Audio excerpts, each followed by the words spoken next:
The alchemical process, which consists of 7 stages of purification of the soul, it all takes place inside of an egg. When you're eating an egg, you're tapping into the ancient wisdom that has been passed down from the chickens through generations. But Professor, you said that we're all mentally gone. You said Is this all real? This is Mentally Gone University. Or is it just happening inside my head? Of course it's happening inside your head, Harry. Why should that mean that it's not real? Are you ready to see how far the rabbit hole goes? It seems today that all you see is violence in movies and on TV. But where are those good old-fashioned values on which we used to rely? Lucky there's a Family Guy. Lucky there's a man who positively can do all the things that make us laugh and cry. He's our Family Guy. Dun-dun-dun. Well, we used to look up in the sky and wonder at our place in the stars. Now we just look down and worry about our place in the dirt. Oh. Very well said, Mr. Matthew McConaughey. Mr. Coop. Coop from Interstellar. Coop from Interstellar. Oh, are you Italian? Hey, did I just hear a little bit of Italian coming out of you? Interstellar, yeah. I'm from Jersey. Hey, you from Jersey? Yeah, of course. Hey, I live right around the way over there. I don't really have this accent though. Oh, There's people in Jersey who say Josie. Josie. Josie. No, I don't trust people who say coffee. The southern people in Jersey call water wooder. Wooder. Yeah, wooder. Water, Sandy. They're like, Water, Sandy. look at the ocean. It's made of water. Water. Water. Water, Sandy. Do you want to do a bit real quick? Yeah. Okay, go. 2 mafia dudes walk into a bar, right? But look, both of them have history, right? They have beef that goes back generations and generations. Their great-great-great-grandfather used to beef with each other because of a parking spot. You know, a parking spot that was always hard to get. Yeah. And they used to live in Newark, New Jersey. Oh my gosh. They're just 2 old school Italian guys, right? They walk into the bar. I walk into the bar. I see you walking into the bar. I'm walking into the bar. And then I bump into you, right? Don't bump into me. I bump into you, and I do it on purpose too. Right? And then you turn to me and you say what? You say, Hey, what's the problem here? hey, don't you worry forget about it. Forget about what? I don't know. I have Alzheimer's. I forgot about what I was saying just now. I forgot about it too, because I have Alzheimer's too. But why did you forget about it? Now we don't know what we were talking about. We don't know why we're so stressed. I don't know, you hurt my shoulder. I hurt your shoulder? Yeah, what'd you do that for? But what did I say after I hit you? You said forget about it. Oh, so you do remember. I don't know, I forgot about it. Forget about it. 2 mafiosos, 2 mobsters with Alzheimer's. That is the bit. The opening bit. Get out of my parking spot. Hey, get out of my parking I'll spot. never forget. You took my father's parking spot. I'll never forget that, Sonny. In 1845. I'll never forget that, Sonny. My father was so happy when my mother allowed him to buy the car. You listen here. I want that parking spot back. Over my dead body. Yeah, so as you can see, this is a podcast, right? Is that what they call it nowadays, a podcast? Yes. They call it a podcast nowadays, and back in my day... A pod. A pod. What does that mean, a podcast? I don't know. Casting. A cast for your pod. A pod for your cast. Put a cast on that pod. It's disgusting. My shirt is backwards. Oh my God. Oh no. I don't think you guys understand. I feel the tag here in the front. It's because her parents didn't dress her today. Oh my gosh. Today they said, Gabby, you Darn go. it. Gabby, you go and you get dressed alone today, okay? and then she's like, yay, finally, responsibility. I was like, there's something tickling my throat here. Is it a frog? All right, guys. So this is a brand new concept that we are introducing here on the Reaction channel. We are wearing sunglasses because why not wear sunglasses inside at 9 p.m. on a Saturday night? I wear my sunglasses at night so I can Watch you. Anyways, but now, right, you can listen to the podcast or you can watch it here, which is way more fun. But you can also listen on the go. So if you're at work, if you're traveling, if you're transmuting, I was going to say if you're commuting, but also if you're currently transmuting pain into happiness, this is the podcast to play in the background. It is. This is the one. If you want some silly gooses and the most mentally gone conversations in the history of the internet, this is the spot. This is it. And it's called Mentally Gone University because both of us, believe it or not, I know it's super hard to believe, it's impossible almost to believe, but both of us dropped out of college. Yeah, we did. Yeah. Look. Do not try and bend the spoon. That's impossible. Only try to realize the truth. What truth? There is no spoon. There is no spoon? Then you'll see that it is not the spoon that bends. It is only yourself. Yeah. Exactly. That's what I told my teacher.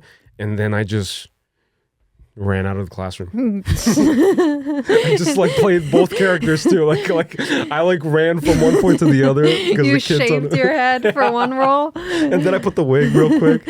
And I stood up. The Keanu wig. Yeah. Oh gosh, that's funny. But yeah, because of the reason why. Oh, I didn't know. Go. Oh my God, I'm hearing voices. Hey. Do it one more time.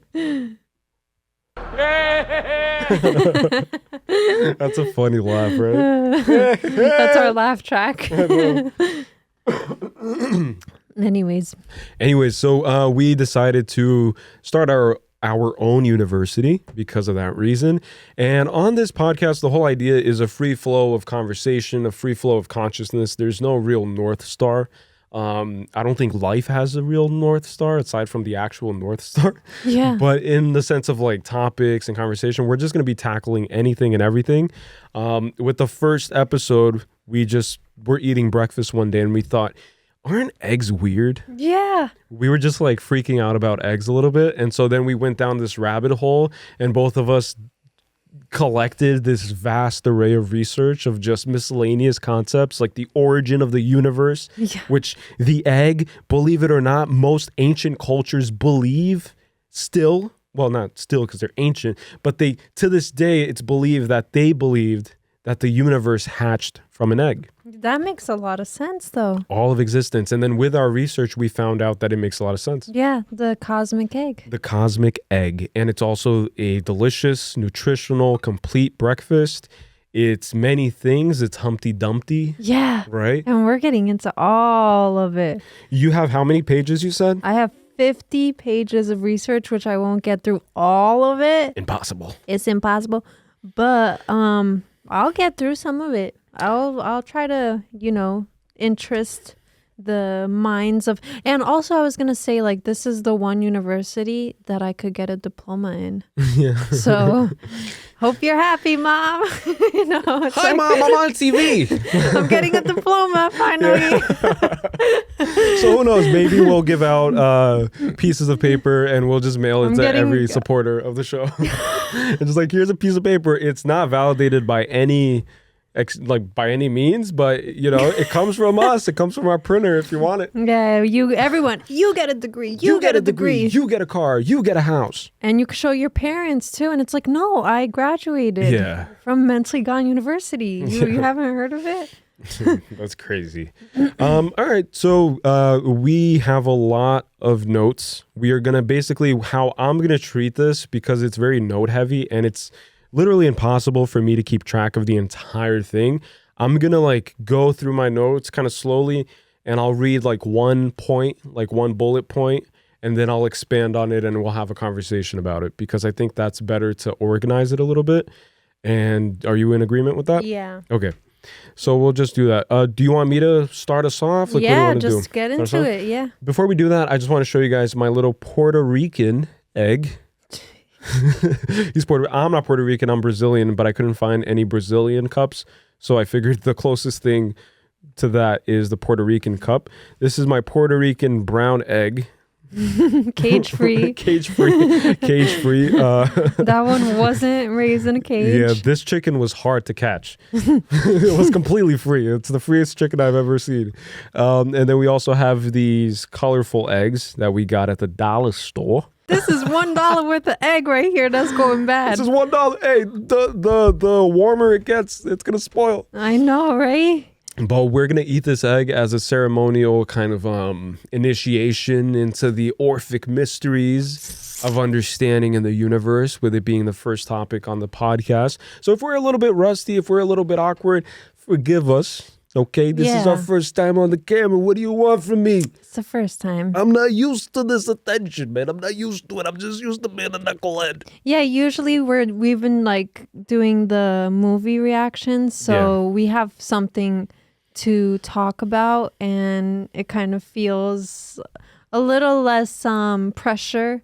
You know? Yeah. This one, it's like...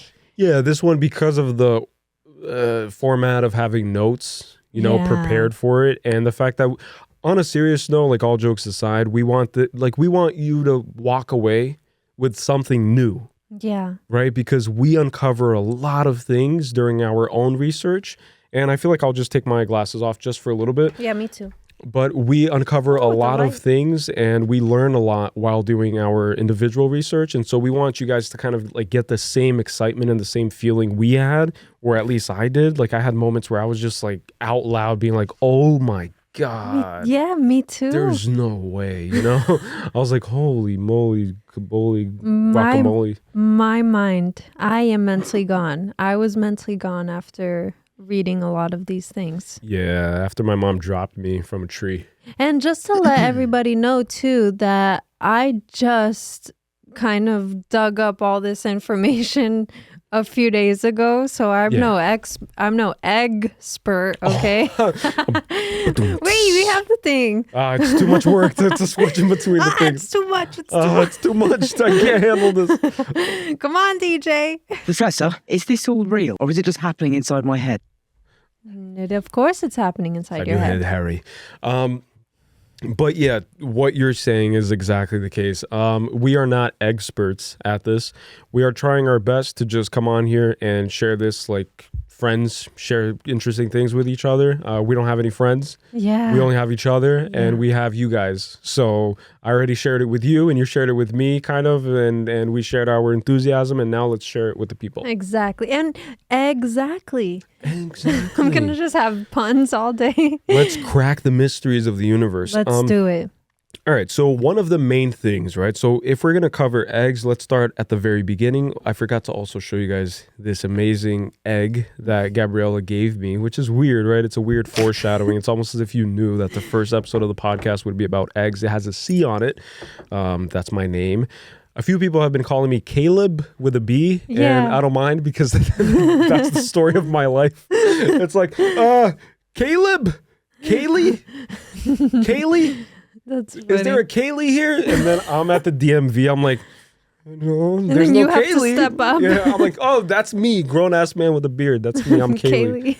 Everybody's looking around, and then they just get shocked. And that's why you always say it's Cali as in California. It's Cali as in California, man. California. It's Cali.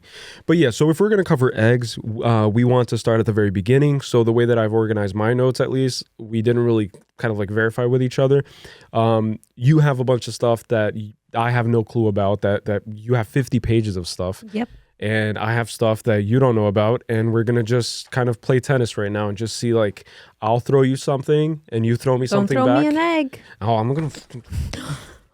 Oh, I actually was going to talk about egging too, so that's pretty interesting. Hey, don't egg him on, man. You know the idea. He's at his limit. Yeah, that's interesting. Egg someone on. Yeah, and then egging a house too during Halloween, right?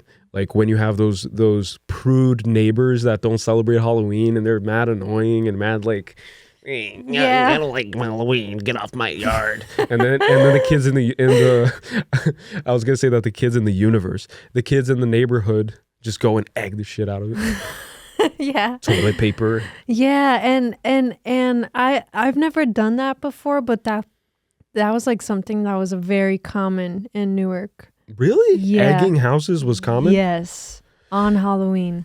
I've heard of like theft. Oh yeah, that too. Somebody stole my bike, my childhood bike from my backyard. It's always a bike, right? Yeah. It's like, dude, it's a bike. It's a pink bike with a bell. Like, what are you going to do with it? Come on. What are you going to do about it? All right. So you want to jump in then? Yeah, let's go. Okay. So kicking us off here with the egg. Again, hopefully you guys take something home or take something home from school. Just imagine that we're all chilling in a circle, just chilling and relaxing and talking about crazy things. I can't talk. So great person to do a podcast. Cosmological perspectives of the egg, the genesis of reality. Again, many cultures, ancient cultures more specifically, believe that the egg was the reason and the explanation for the birth of the universe. And they believe, like multiple different religions, right? Multiple different cultures. We have the Vedic perspectives, which involves the, I'm going to butcher this, so forgive me, Hiranyagarbha, which is considered the golden womb of consciousness. And the story goes like this.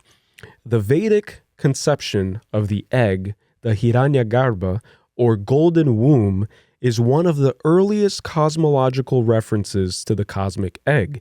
In this view, the egg is not just the source of physical creation, but the source of consciousness itself. The Rig Veda describes Hiranyagarbha as the point from which the creator Brahma emerges, bringing forth not only the material universe, but the very essence of thought and awareness. Wow. And then it goes on to say that the Hiranyagarbha symbolizes the unity of consciousness before the birth of duality. Inside this golden egg, and it's a golden egg, lies the prana, which is the life force that animates the entire universe. Brahma, the creator god, emerges not just as a physical entity, but as the conscious mind that observes and shapes reality, right? So think about that. Consciousness, because like most people are in agreement that the universe is mind, right? Like if you go into deeper research and discovery, inner discovery, alchemy, you realize that consciousness itself is what is the foundation of all that we experience. Yeah. And it's infinite, right? So the universe is infinite. And so even the idea of time and the constraints of time and the illusion of time that we have on this planet, it's all just that. It's just an illusion. Yeah. Because how can life be finite in an infinite universe? Yeah. That's ever expanding, right? That's filled with potential. And potential for creation and potential for destruction. And so life itself is eternal. Like there's no escaping, there's no residing outside of all that is. And so every culture tried to figure out, okay, so how did the all come into existence? And then what brought the all into existence? Can something birth everything? Can everything come from something? Yeah. And then you get into these like deep philosophical conversations that really make your brain hurt. But it's interesting. It's like, I don't know what your thoughts are. Well, I think that makes a lot of sense. And I think that oh wait, let me try to like piece this together. I could say a little bit more. Go while ahead, you piece it. yeah. So Brahma is interesting because this deity is depicted as the ultimate god within the Hindu tradition, right? And this god has 4 heads, which is very obviously supposed to represent the 4 cardinal directions, right? North, west, south, east. Yeah. Northwest, south, east. Yeah, it's like North, west, south, east. Yeah. Okay, mentally got over here. I don't know my directions either. That's for sure. I came up once with a acronym, I think it's what it's called, that helps you study and remember things. And the one I came up with was called WOOL. And for whatever reason, it always stuck with me. And I made it up so that I can distinguish my left from right in the cardinal direction sense. And I was going through high school in Brazil. And then I also had to understand like what's oeste and leste. And then it's WOOL, which is W-O. So it's west, oeste, lest, east. Oh, I see. Lest, east. Whoa. Confusing. W-O-L-E. That makes sense. W-O-L-E.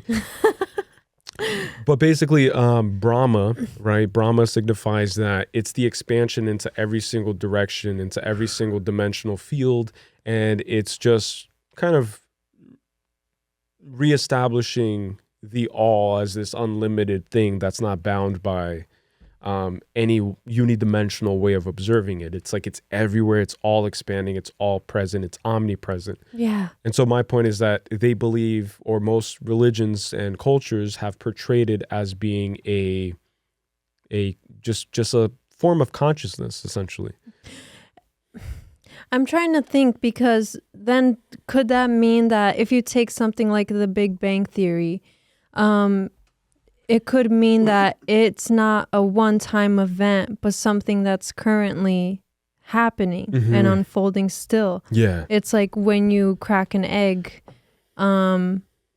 it doesn't all like pour out at once. It's kind of like it, you know. Yes, yeah, yes. So it's still pouring out. Yeah. The contents within the cracked egg is what I'm assuming is like the case, and that there's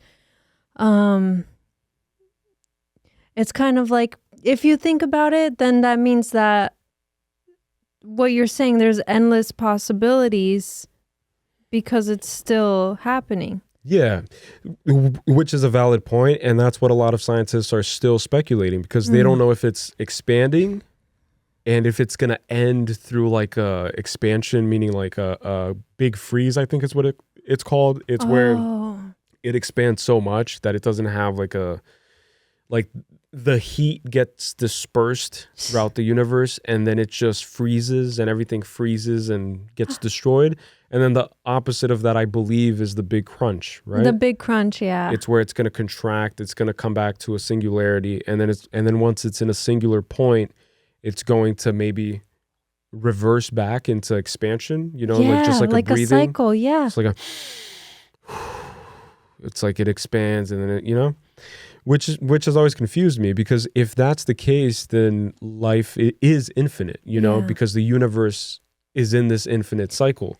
Because I've never really bought the idea that the universe is infinite if the laws of physics all point to the fact that everything is cyclical, you know, and that everything is polar, and that the idea of polarity permeates the entire universe. There's the birth of a star and there's the death of a star. So there's a birth of the universe and there's probably a death to the universe. Yeah. And then you tap into deeper, trippier concepts, which is with your individual death, because you are deeply immersed in the all, right? You are not the all per se, like you are not God, right? Like you are not the one, like the all itself, because the all is just the all, and only the all knows itself, right? But so that leads me to believe, like, when somebody dies on an individual level, does that mean that the end of the universe has happened for them and that's all that it means? Or does it mean, you get what I'm saying? Like, is life the thing that we perceive as universe? Like, is existence itself the entire universe? So my entire universe comes to an end with my death. And it comes into being with my birth. So you have the egg, the ovulation process, which is what I started thinking. It's like, all of these earlier creation myths and stories speak of the universe being born from an egg. And then you start seeing like patterns in ancient Egypt, right? With them holding the Ankh, and the Ankh speculated to hold a mirror, where they saw that, for example, enlightenment is the reflection of the pharaoh. It's the reflection of those worthy. And they viewed it as a key to life. And that the women that were revered back in ancient Egypt, they were revered because of their potential for creation and their eggs that they held within. So they hold within them a portal and access into this realm, into this universe, which is on a cosmic sense. It's like you're entering the universe through someone. And so you start thinking like, okay, so 1 and 1 equals 2, right? Until it doesn't, until it means something completely different. So obviously it's not an actual egg that represented the Big Bang, but maybe it was. But maybe the Big Bang is just a moment when the piece of the all, the piece of the divine consciousness, of the shared consciousness, infiltrates the eggs of the woman, right? After it's been fertilized. And then that's when the spirit enters, the spirit, consciousness, whatever you want to call it. And that makes a lot of sense, because if you view it that way, then what you're saying with consciousness, then when the egg is cracked open, that is attaining consciousness, right? Like essentially it's awakening is breaking the shell of the egg. And it's going out of the cave of your mother, Right. which is out of the golden womb and towards the sun. Yeah. Right? Because like while you're inside of your mother, you don't have access to direct sunlight. And so you become kind of, you know what I'm saying? But then it replicates itself into different transitionary periods of your life, right? So when you go into marriage, for example, like that's a whole ceremonial process where you basically go from being a teenager, young adult, into being like a grown man and a grown woman who are now wed, you know? Like you become a full-fledged adult when you get married. And then you have other ceremonial transitionary periods like having a child and burying parents and burying grandparents and going through all these processes. And so I think that those moments are also microcosms and micro moments of the cracking of eggs. Yeah, that makes a lot of sense. It's always a death and a birth, you know, because like when a chick hatches from this egg, which I'm going to sit on this egg all day tonight to see if it hatches. I'm going to like put it under my butt. I'm just going to hatch this egg. But this egg, right? Once, how do I explain this? Like I started tripping out about this too. This egg in its current state, which is unfertilized, it holds the potential for creation, but it's going to go unused. Yeah. Right. But it's never spoiled. It's never discarded because I'm going to consume it. And then I'm going to gain all the benefits and all the nutrients. And I'm going to simulate that. And my cells are going to absorb it. And I'm going to become stronger because of it. But if it was fertilized and a chick hatched from this egg, the moment the chick hatches from the egg itself as a concept dies because it's no longer an incubator. It's no longer a vessel for potential creation. Yeah. It becomes just an empty vessel, a former shell of itself. Yeah. Which is funny, and it's just a fun play on words, but it becomes a former shell of itself, and it becomes nothing more than garbage. It's like you throw it out. Yeah. And then the value is what's inside. But the different forms of that thing that's inside is also predicated on the intention that maybe this egg, you follow what I'm saying? Yeah, and then you can also argue too, right, that from the outside looking at the egg, because it has an opaque shell, you can't distinguish what the contents of the egg are until you crack it open. But then the same could be said in the reciprocal sense, where whatever's within the egg can't distinguish what's happening outside of its shell. Yes. And it's weird because eggs are porous, right? Yeah. So they have little pores that allow just enough heat and things to get through. So it's a perfectly designed concept. And I had this note. I think I was researching on my phone really quickly, but I'll just grab it if you want to say anything, but it'll be quick too. I like fried eggs. I like fried eggs. It's like, what do you have to say? It's like, here's your moment. What do you have to tell the world? I like fried eggs. I like potatoes. I like boiled eggs. We got one of those little machines that you just put the eggs in there and some water and it boils it for you, and then it has like a little tune at the end when it's ready. It goes dun, dun, dun, dun, dun, dun, and then you know that your eggs are ready. Those are so clutch though. Yeah, I mean, there's obviously the traditional way of doing it on the stove, but I feel like that way I don't have to keep an eye on it with like boiling water on the stove and stuff. You just put in that little machine and then it's like, you know. And it also gives you a measuring cup that tells you like how you want your eggs. Like if you want them soft, medium, hard. That's what she said. Okay, so are you ready for this? Yes. So what I found is that the egg, the traditional egg, is look, I'll just like read it because it's part of the research. The Earth-Moon system mirrors the geometry of a hen's egg, which I'm going to pull up the picture and I'll like put it on screen, both embodying the golden mean, which is this like omega symbol equals whatever. This idea echoes in ancient philosophy, particularly in the Egyptian fable, The Goose That Laid the Golden Eggs, long before Aesop wrote his fables.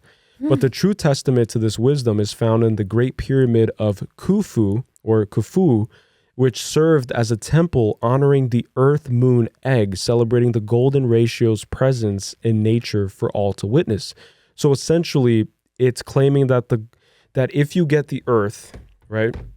If you get the earth and you put the moon on top of it, kind of like a snowman, right? The big body and then the head on top, and you draw the curve, you get basically, if you do the math, which I dropped out of college, but if you do the math, it's the same measurement of the Great Pyramid of Giza.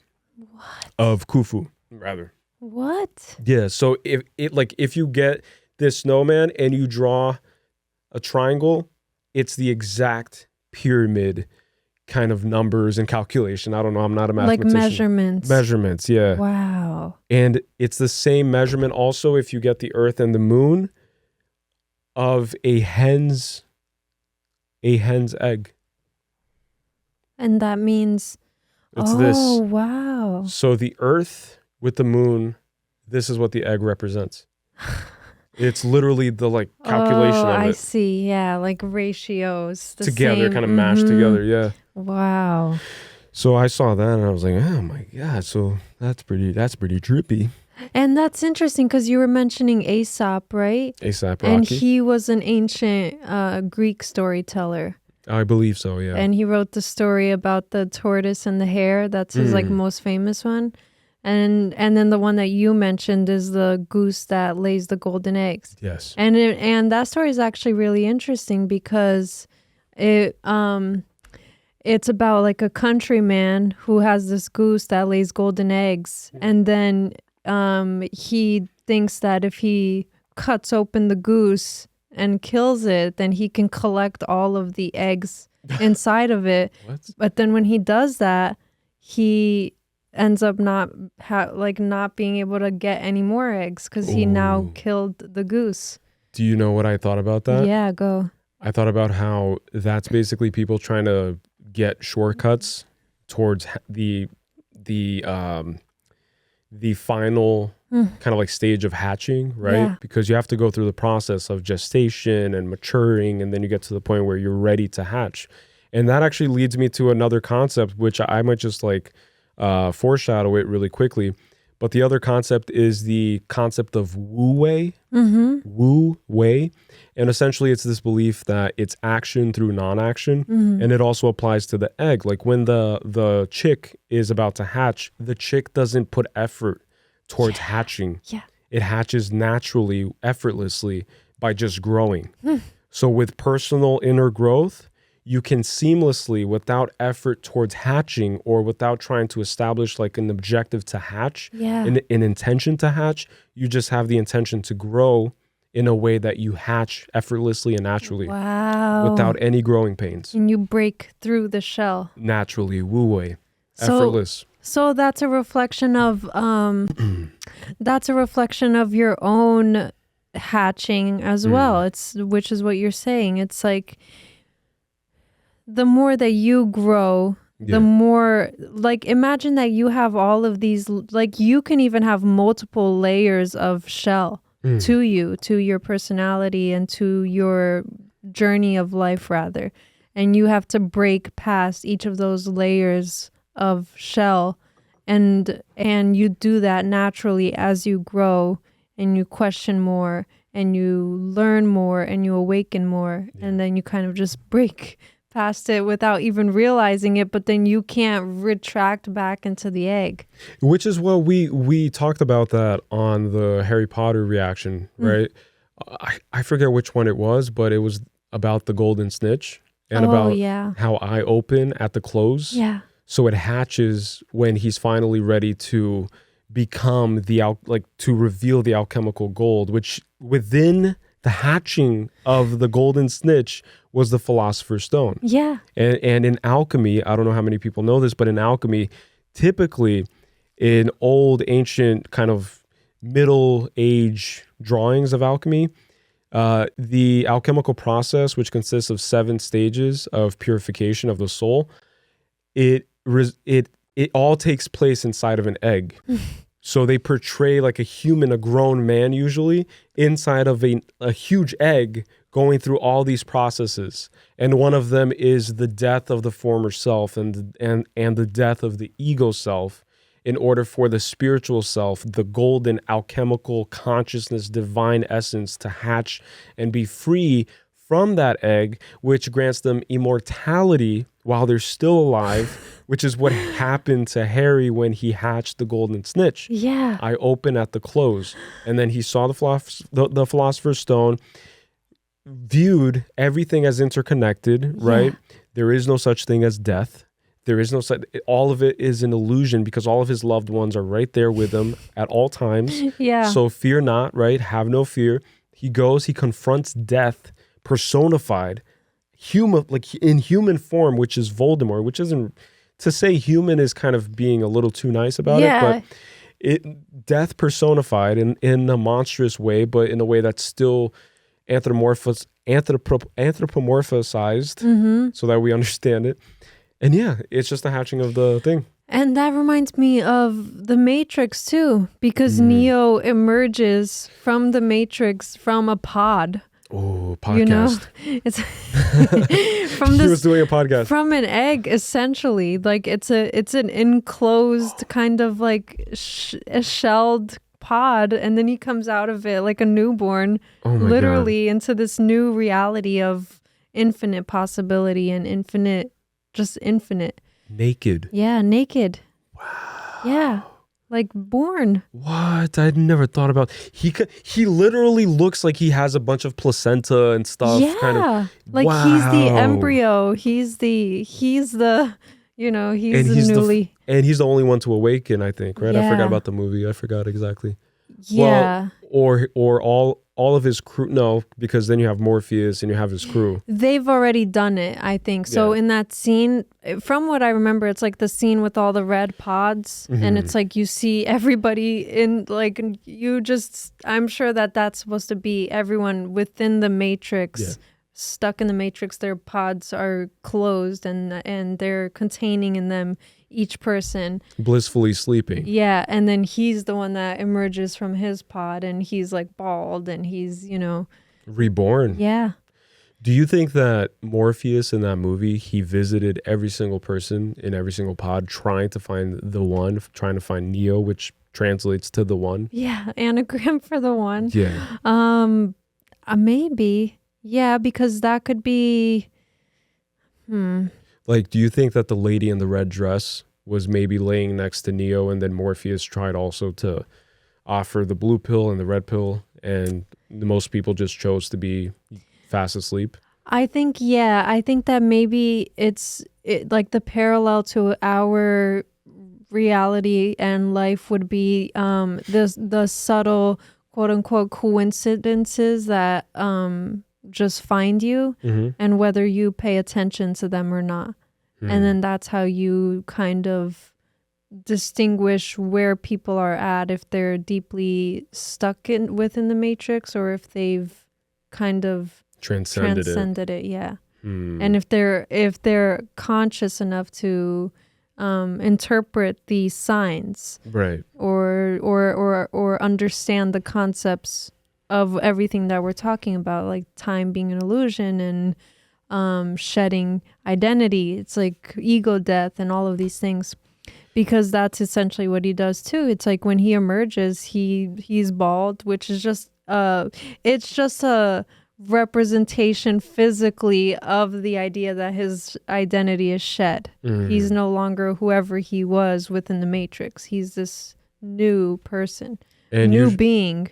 And usually hair represents spiritual weight, right? Like it's a spiritual antenna, people say. Yeah, they do say that hair carries like energy. Yeah. Interesting. I have a lot of hair, by the way. I'm carrying a lot of energies and a lot of energies. Okay, so my next note is that to me, like the Hiranyagarbha, right, the golden cosmic egg, is an allegory for personal awakening, which we kind of already talked about just now. So in the same way, the human mind exists in a Hiranyagarbha state. So the human mind, the way I see it is that this is kind of like a game, right? This is kind of like a test, if you will. It doesn't have to be a test in any religious way of viewing it, you know, but it could also be viewed in that way. But I think that the shell that we have to crack is literally the brain. Yeah. I feel like the brain controls everything. Yes. Right? And most people are victims and servants to their brain, right? So they get addicted to serotonin, dopamine, and they want more hits and rushes, and they want to feel more things. And so the mind is the one that controls the person usually. Like very few people act from the heart. Very few people act from the soul, which are the artists and the creatives, and the people who try to maybe remind everybody else that, hey, there's another alternative. There's an alternative that's kind of better than just living life in this unidimensional, locked, kind of just sensory, hedonistic way of just acting in the world. It's like assuming that everything is just this. And it's just interesting to me too, because concepts in general, like labels, units of measurement, the idea of time, the idea of gravity, right? These are all just ideas basing off of observations that we've assumed can be generalized. But then you look at certain points on the earth where there's a stronger gravitational pull versus other places on the earth. And so you see that there's no real consistency throughout existence in the sense of objective reality. But then everybody wants to dumb things down for the sake of social convention and for the sake of communication. And to be able to communicate complex ideas, you have to have simple units of measurements, simple ways of identifying things. But I still think that all of it kind of is born and dies on just human conceptualization. It's just like limited conceptualizations of the mind. Limited perceptions. Yeah, exactly. I think that I think that is exactly what it is. I think that the ultimate shell to crack is all of the limitations that you, because it is all mental. The mental egg, metaphorical egg, is the hardest shell to crack. Yeah. Because it's the most comfortable and familiar one, because within it you have everything that you've been kind of like programmed to believe from the way you grew up, family and society and the rules of what you're saying. Because even time is a man-made concept, right? In terms of it being linear, is the way that's perceived. Exactly. Yeah. But then hopefully this makes sense, but even if it doesn't make sense, it doesn't matter. but essentially, do you want me to take over? Yeah, I think what I'm trying to say is that if you can transcend those things, because they are the hardest ones, because they are the most familiar ones, then you've cracked the code of existence and you can finally be free, you know? Right. In the grander sense. Yeah, like I've never read Dante's Inferno. I've never sat down to read it, but I'm familiar with the idea of the many layers of hell, of the underworld, and how he travels through the 9 circles of hell, right? Yeah. And I think that all of these stories and allegories, they're just kind of that. They're instructive pieces that are meant to guide lost souls and people who are trying to attain enlightenment of their nature, enlightenment of the meaning behind existence. Why are we here? Why are we born? Why do we die? Why do we suffer? Why do we feel joy? And I think that everything is analogous to experience, right? Because you can't create anything without first having a direct experience of something, right? Something has to come from something. Yeah. Something can't come from nothing. Yeah. Right? And so what I'm trying to say is, what if that's what you were saying about the shell in terms of personal development. Maybe that's what we have to crack past. It's the 9 layers of hell, which just equates to our inner demons, right? Which is what you're saying. It's the imprints that we have from our parents growing up. It's the unresolved issues that our parents have, right? Like because most parents, I'm not saying that most parents suck, but a lot of parents have kids without first understanding who they are. And then you kind of have this idea of a cell, right? That's kind of faulty, like a faulty cell multiplying itself and kind of just expanding and just reproducing a number. And that's not usually an optimal thing to happen, you know? Like you want to be yourself a healthy vessel, and then you multiply yourself, and then you produce more healthy vessels. But the case is usually that people have kids, you know, and they have a bunch of unresolved stuff, and it gets projected, passed on to that person, to that child, and that child becomes extremely just traumatized and extremely disturbed, you know, by these things that they had no choice whether or not they wanted to take on as their own reality. Yeah, because even when a woman is pregnant, the fetus is assimilating everything that the mother is consuming, or is, it's like there's an actual connection. So sound, it's like the fetus can interpret it already, all of it, like it's already in its developing stages. And so you can only imagine that if a mother is under stress, then the fetus is also kind of absorbing that for themselves already within the womb. Yeah, because everything is interconnected, right? Yeah. It's not like the child is inside of the woman, but somehow completely isolated from what's happening in the sense of emotions and a sense of experience that the woman is experiencing.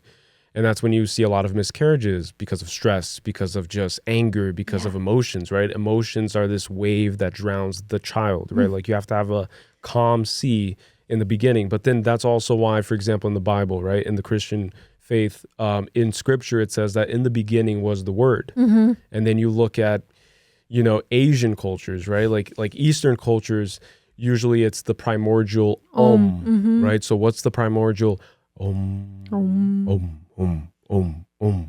So maybe that's the heart. Like maybe that's what you hear. Maybe that's the first sound you hear.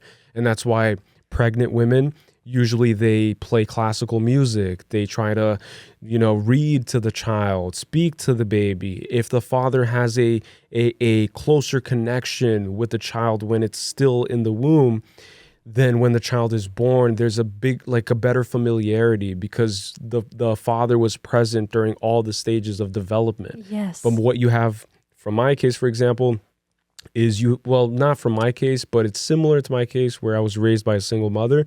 But there are worse cases where the moment the guy figures out that the woman is pregnant, he dips. Yeah. Right? Completely off the map. Where is so-and-so? I don't know. He walked out. He went to get milk and never came back.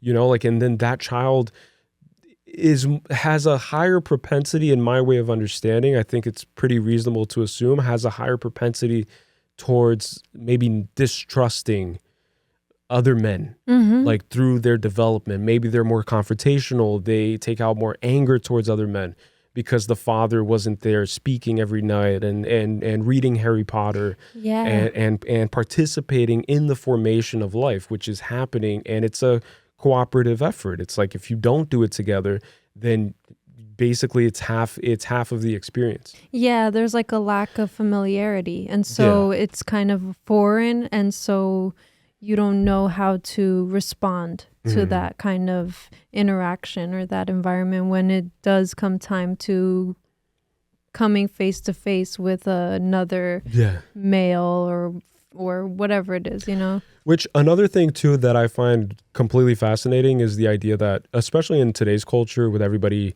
being their own independent brand and everybody being very individualistic, there's been this idea that we somehow, and by we I mean each person, is isolated from the whole, meaning like you are your own independent individual person. Like the idea of independency has been miscued. Fill in the silence, fill in the silence. Coffee burps. The idea of independence has been miscued, and it's been kind of perverted into selfishness, narcissism, right? Egocentric.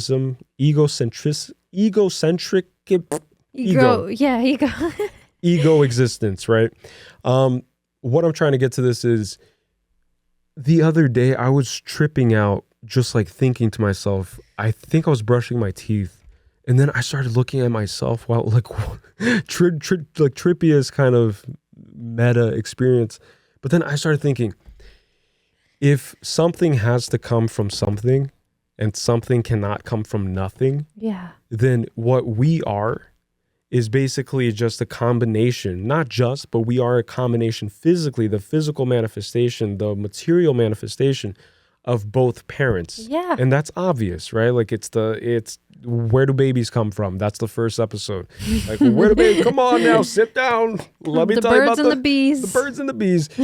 But everybody knows that. But then if you really think about who you are and the fact that you are a living kind of prolonging of this idea of these two people coming together, morphing, and then you have to strike a balance too, because it's always look, life is about balancing polarities. Yes.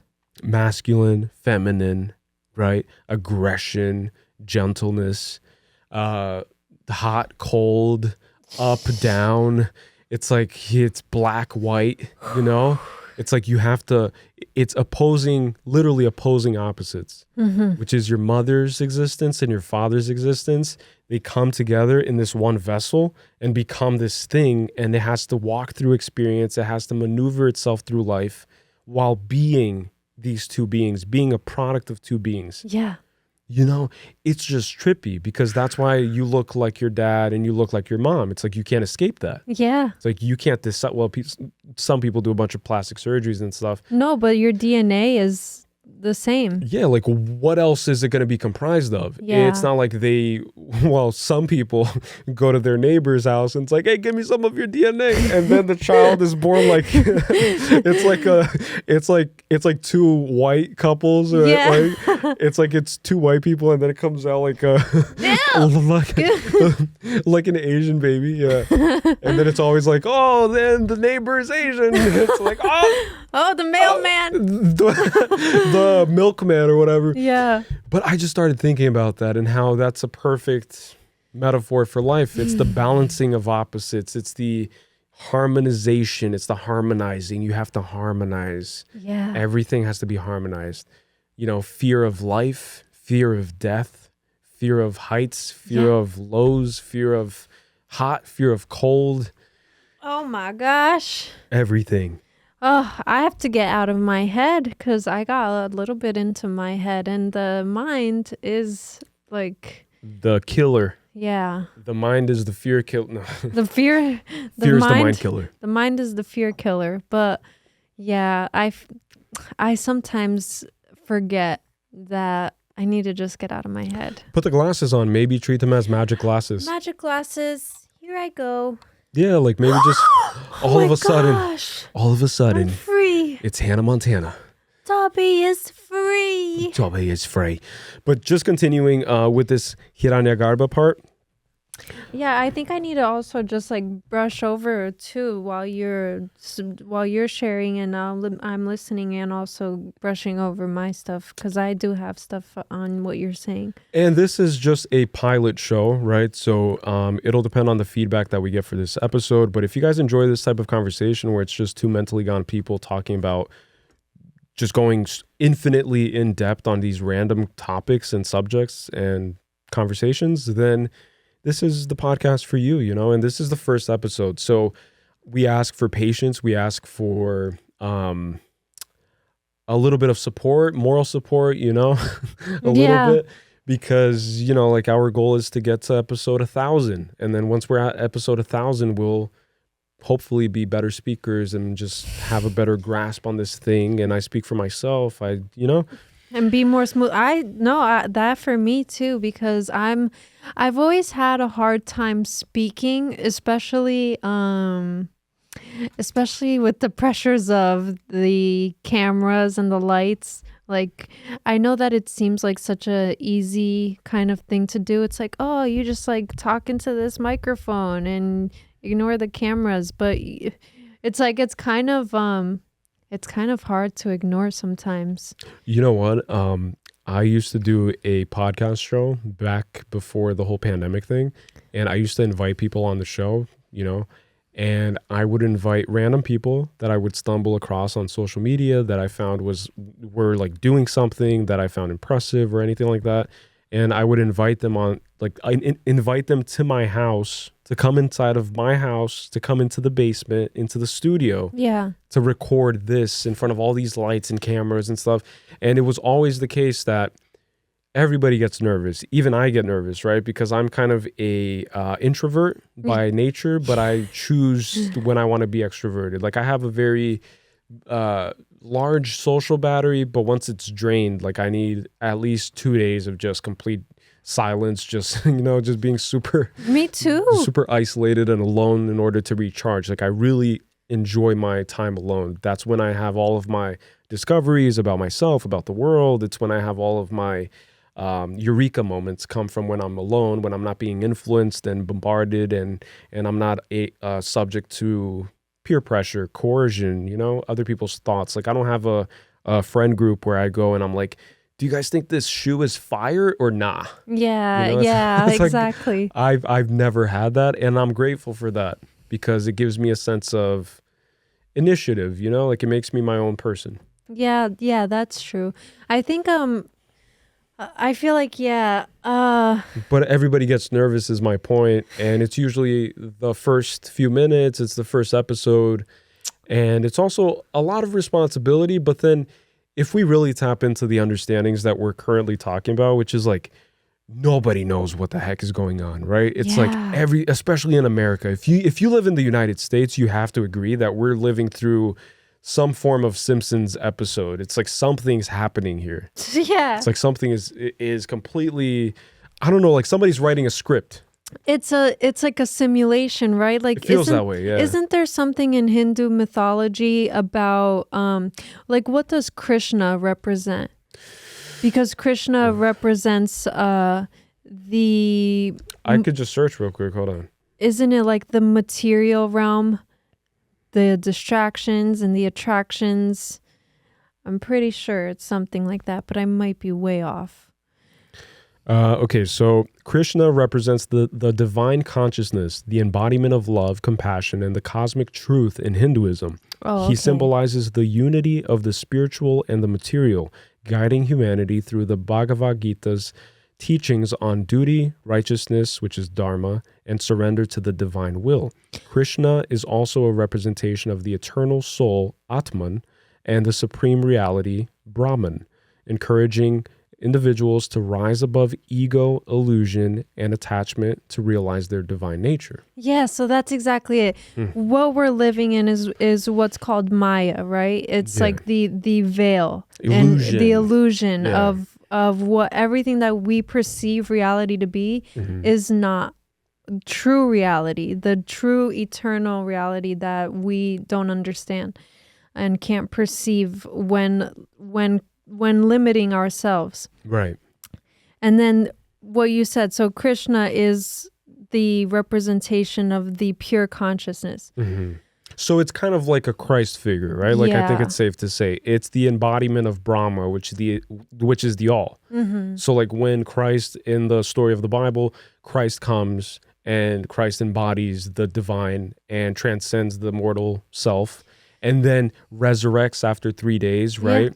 There's the rolling away of the tomb, which is the cracking of the shell, and then Christ emerges as a purified eternal essence, right? As a phoenix rising from the ashes, rising from death.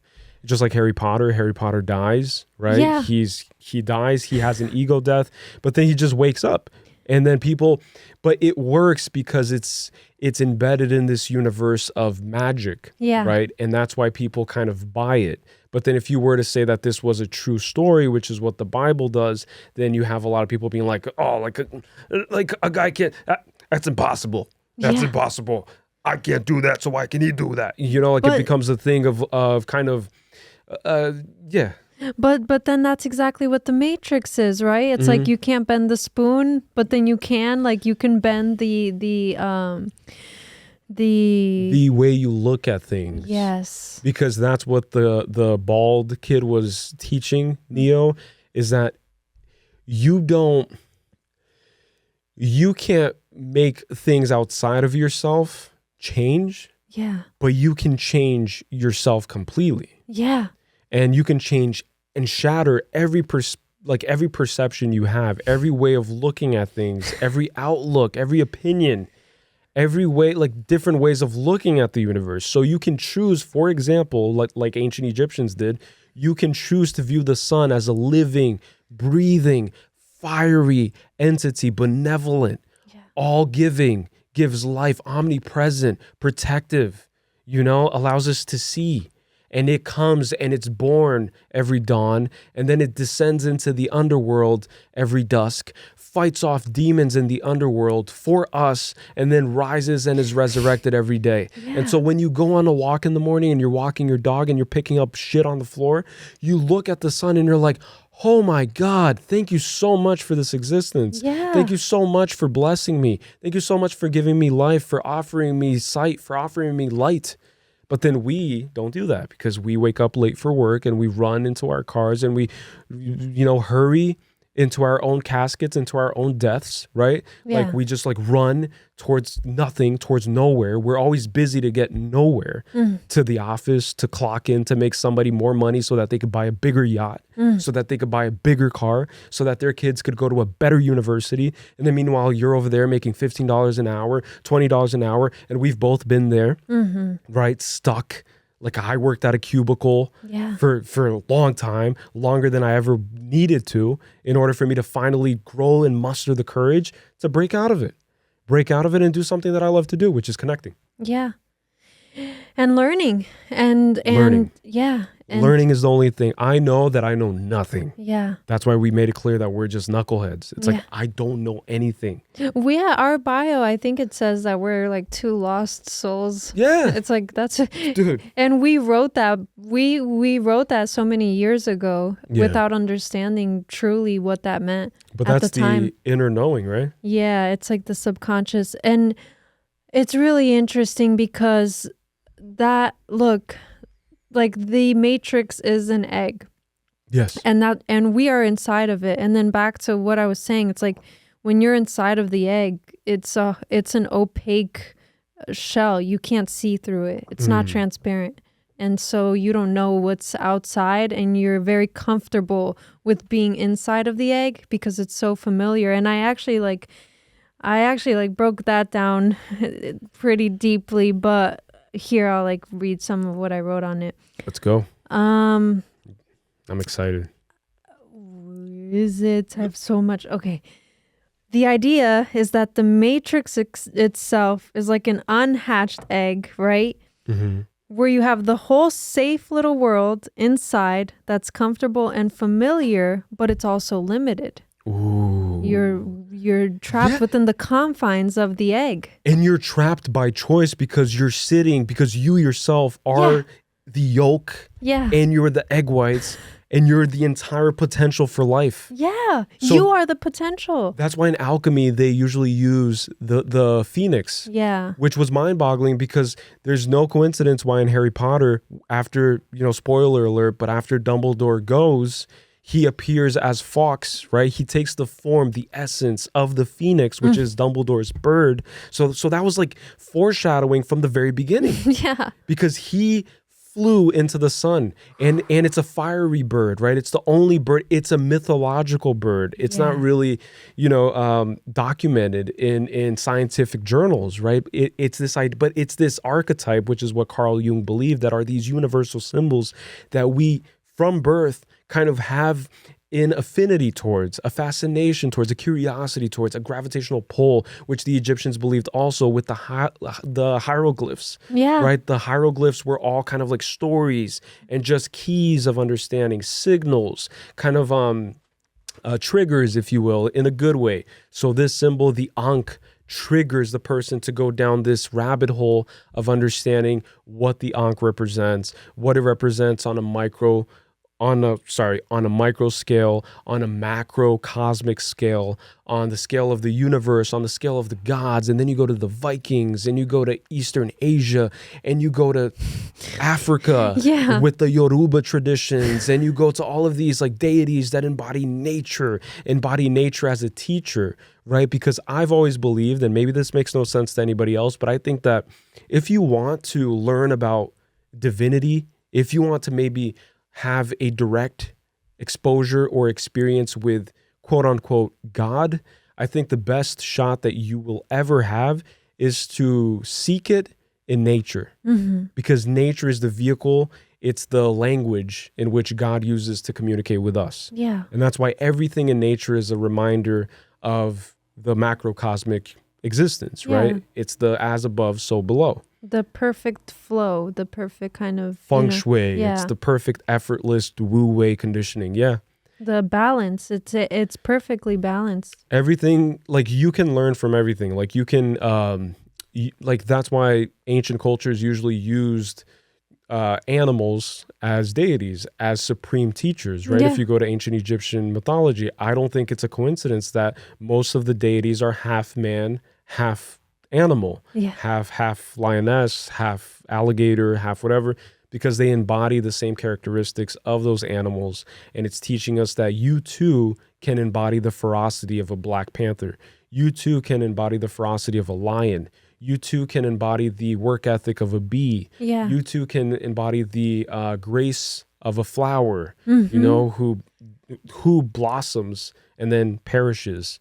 But just because it's doomed to perish doesn't mean that it's gonna stop being or putting effort into being beautiful. But then the crazy thing is that the flower doesn't even try to be beautiful. The flower just simply blossoms. Yeah. And it blossoms kind of effortlessly. And it's this effortless beauty in nature that makes me believe that that is in fact the all communicating with us. Because going back to the cosmic egg, I don't think that the all tries to do anything. I think that the all is the all, right? Because if the all had to try to do something, then that something is outside of the all. Yeah. Right? So if the all was trying to learn how to skateboard, then that means that the all is not the all, because skateboarding is outside of the context of the ocean of the all. Yeah, and you can apply that concept to anything, really. It's like if you act like if you have hopes for attaining something, like, oh, I wish I were more confident, then you're already denying yourself of the confidence. Yes. And so you don't possess it. Yes. So if you hope and wish, and then you can't embody it, because you're already denying yourself of the ability to embody it, if that makes sense. Yeah, because wanting implies scarcity, right? Yeah. So the wanting to have something just kind of reinstates the fact of you lacking that something, and the mindset of lack permeates itself unto itself, because it's much easier to kind of admit that you don't have something versus understanding that you can always accomplish that something, and that you can always obtain it, and that it's always within arm's reach if you know how to attain it. Exactly. Which comes with the knowledge and the work and the inner alchemical process and the transmutation of the soul and the philosopher's stone and the reddening phase, the negrito phase, the whitening phase. And it's all these phases of development that we have to burst out. Yeah. But then just touching on, you spoke of Maya, right? Just to finish off the Hiranyagarbha. In the same way, the human mind exists in a Hiranyagarbha state, a closed-off potential that requires cracking open through spiritual practice to release higher consciousness. This directly parallels the journey of meditative awakening, where one's mind must break from the shell of illusion, Maya, to enter the ultimate truth. And then we can also explore like how this Vedic concept of Hiranyagarbha aligns almost perfectly, right? Like it aligns perfectly with the cosmological egg of Neoplatonism, where the one, Neo, which is also called nous, nous, exists as the pure source of intellect before it bursts forth into the multitude of forms. So, do you want to see a crazy thing? Yeah. Okay, so I'm no doctor. You're not a doctor? I'm not a doctor. I don't know if you guys knew this, but I'm not a doctor. I thought you were getting your PhD Yeah, here. I'm getting my PhD now down the street over there on the corner. I'm going to give it to my mother and tell her, hey, are you happy now? Are you proud of your child? But the human development phase, right? There's a part where there's a phase of differentiation where that's where you see if it's going to be a boy or a girl. Yeah. Right. So your reproductive organs go through a phase of differentiation. Before that phase, that critical phase, which defines you and sets you into a certain path in life, you are basically this perfect embodiment of everything. You are a singularity in the sense of human potential, right? You are not really well defined in any aspect. And so in many ways, you replicate the all. Like you replicate pure potential, right? Pure potential for choice and for alignment into a certain sector of existence. So you can be a boy, you could be a girl, who knows? But what I'm about to read touches on that, and it's a Greek Orphic cosmogony. And in Greek Orphic cosmogony, the cosmic egg is encased in Chronos, time. So there's this image essentially in the Orphic mysteries, which were secret mysteries, ancient secret mysteries, and it portrays an egg that is encircled by a serpent. And the serpent is a representation of two main things, like the two main interpretations. The serpent represents time and it represents necessity.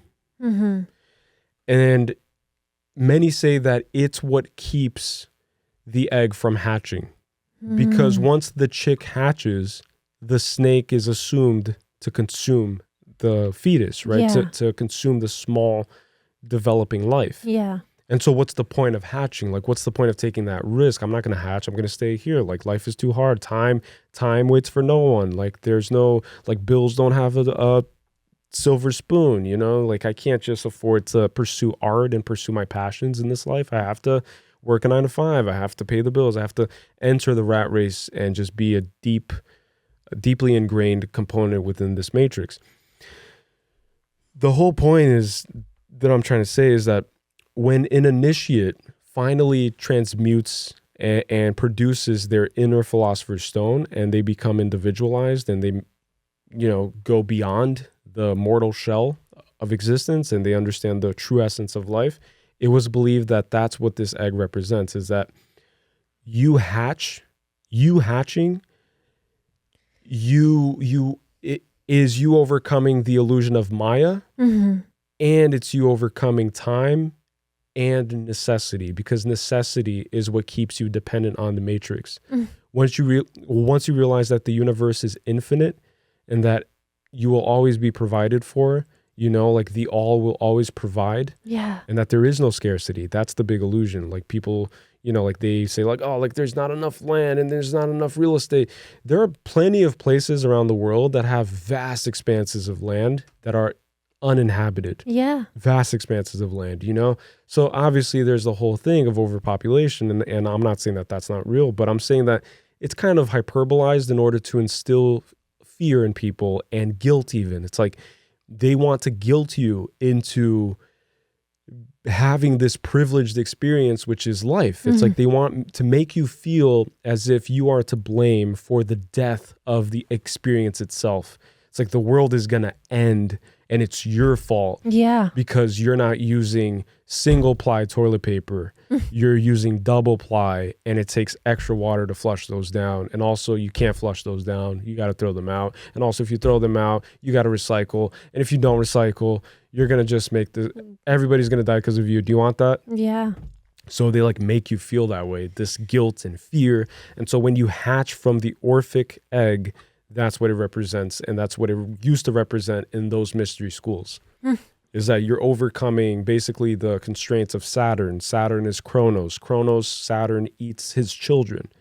And it's the 7th planet, you know, it's this idea of the 7 stages of alchemical transformation. It's all interconnected. And we plan on doing a whole podcast just about Saturn. Yeah. Because Saturn is a big kind of clue in this game. You know, it's an Easter egg, which is what I also want to say. Like, there are plenty of Easter eggs in video games, you know, and as a person who grew up gaming, that's a lot of the fun of video games, is kind of uncovering things that most people just rush past. Yeah. You know, it's like most people go down this wider, obvious road, but there's this little road hidden behind this bush that's barely visible. But if you're someone who analyzes everything and takes in the whole picture, then you'll see that there's a little, you know, path that's a little strange. I'm going to go and check it out. And then you take the risk of maybe not even being able to take the main road. And maybe the game deviates you into a different path that you have a feeling of guilt. But then you realize that most gamers don't even know about that experience. You have to be a seeker to find that. Yes. You have to, it's like, it's not going to find you. Like the Easter eggs are usually when you kind of, you look for it a little bit, you know? Yeah, you have to seek it. Yeah. Not a little bit. You were right on the money. It's like you have to seek it. Yeah, even in movies and stuff, people say that when they rewatch it, they're like, oh, I didn't pick up on that the first time. It's because maybe the second time you were looking more, even if you weren't realizing it, but you were looking more because the first time you kind of just had this, you know, very generalized viewing of the thing that you're consuming. And then the second or third time or fourth time when you're watching it, or even if you watch it the first time with intention of picking things up, which is what we do on the channel. It's like then you're able to see the Easter eggs kind of appear to you because you're looking for it, even if it's done on a subconscious level, you know? Which is usually how it's done. Yeah. Because I feel like every modern form of entertainment and mass vehicles of communication, like movies and TV series and television, which tell a vision. It's to tell a vision. Coffee burps. Interval. Testing. Coffee burps. Interval. Testing. My mom always said life was like a box of chocolates. You never know what you're going to get. Exactly. What was I saying? Let's leave gun. I don't know. Wait. Hold on. I was saying, coffee burps with freaking brain farts. We were talking about farts. Easter eggs, and we were talking about finding it and subconsciously picking things up. The movies and television. Yes, telling a vision. So television, right? And that's one of the reasons why I love reacting to movies. And it's become quickly it's become my favorite thing to do in life is just sit down together and just watch movies because of what I'm saying. It's like in ancient Egyptian society, the movies and the Iron Mans and the superheroes and the Spider-Mans, they were depicted in hieroglyphs, right? These stories and these motifs and these kind of archetypes were all deeply ingrained in the psyche of the people and the population. And so through those symbols, I think it was Lao Tzu or it was Confucius or maybe it was someone completely different, but they basically said that laws and words don't govern the world, symbols do. Mm-hmm. So images is what our brain kind of captures best. Yeah, that's so why visual. That's why brands have logos and businesses, and it's like you associate McDonald's with like the golden arches. Right. You know, it is all visual. It all appeals to this kind of like primitive aspect of the self which is the unconscious, which is what psychologists and psychiatrists specialize in. You know, Freud with his theories that a lot of people don't agree with. And maybe the fact that Freud, for example, like with the Oedipus complex and all of his kind of obsession between kids falling in love with their parents, maybe people heavily disagree with that because of the fact that maybe he's hitting on a deep truth. You know, it's like it goes back to what we talked about the father being present and how like there's definitely truth to all of this in the subconscious is what I'm trying to get to. And I think that that's what movies do now. Movies are responsible for giving us this vital information that's essential for us to awaken to our own true essence. And that's why Harry Potter is something that's global. Like we watched the 20-year anniversary and we saw people lining up to buy books, you know, lining up as if it was a freaking Justin Bieber concert, you know? Even bigger. Like if it was like, I don't know, the equivalent. It's like a Freddie Mercury. Yeah, I don't even know. Michael Jackson, maybe. Yeah, it's like bigger huge, than Michael Jackson. Yeah. It's crazy. That's that. But the I guess the thing that I'm trying to say is that it was so impactful that, oh man, because of what you're saying, it's like these things are all a reflection of a larger thing that we don't fully understand. Right. And that's what we pick up on subconsciously. It's like why we relate to the stories, even if they're the most fictional of stories. It could be because of the messages, but it's also the deeper interpretations of the messages. It's the repurposing of a generalization and kind of applying it to your own individual experience. You know, it's like that's why you have a visceral reaction to things. Like you feel fear towards certain movies and certain things, and you feel a gravitational pull towards others and a repulsion towards some.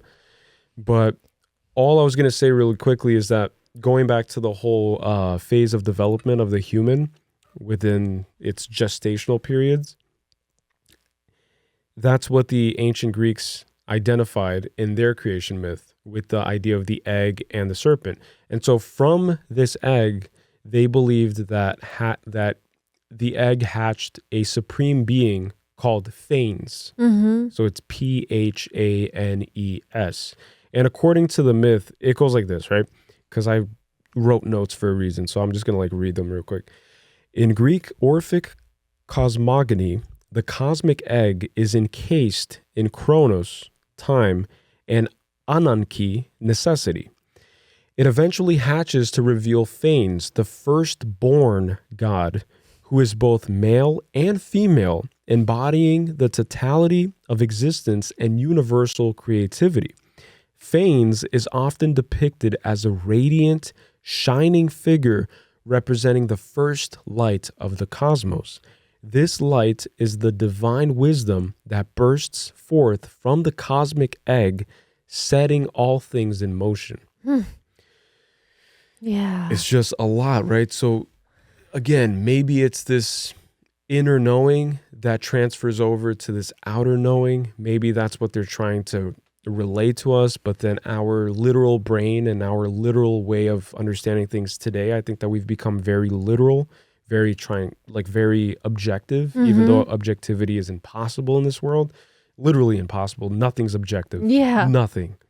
People perceive different shades of colors. Yeah. Like, is the dress blue or is it white? Yeah, white, blue and black, or white and gold, right? Yeah, it's like, what is it? People can't agree on anything.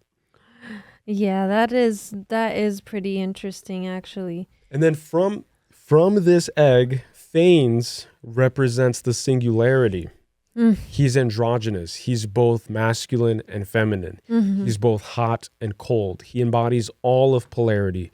Duality is Phanes embodied. So from the singularity, we get duality. And that's why the Holy Trinity is such a lot of great things in this world come in threes. Yeah. And usually it's because of that, because from the one comes the two. Yes. You know? Yes. And so you have to kind of have this differentiation. So there's always this like differentiation process.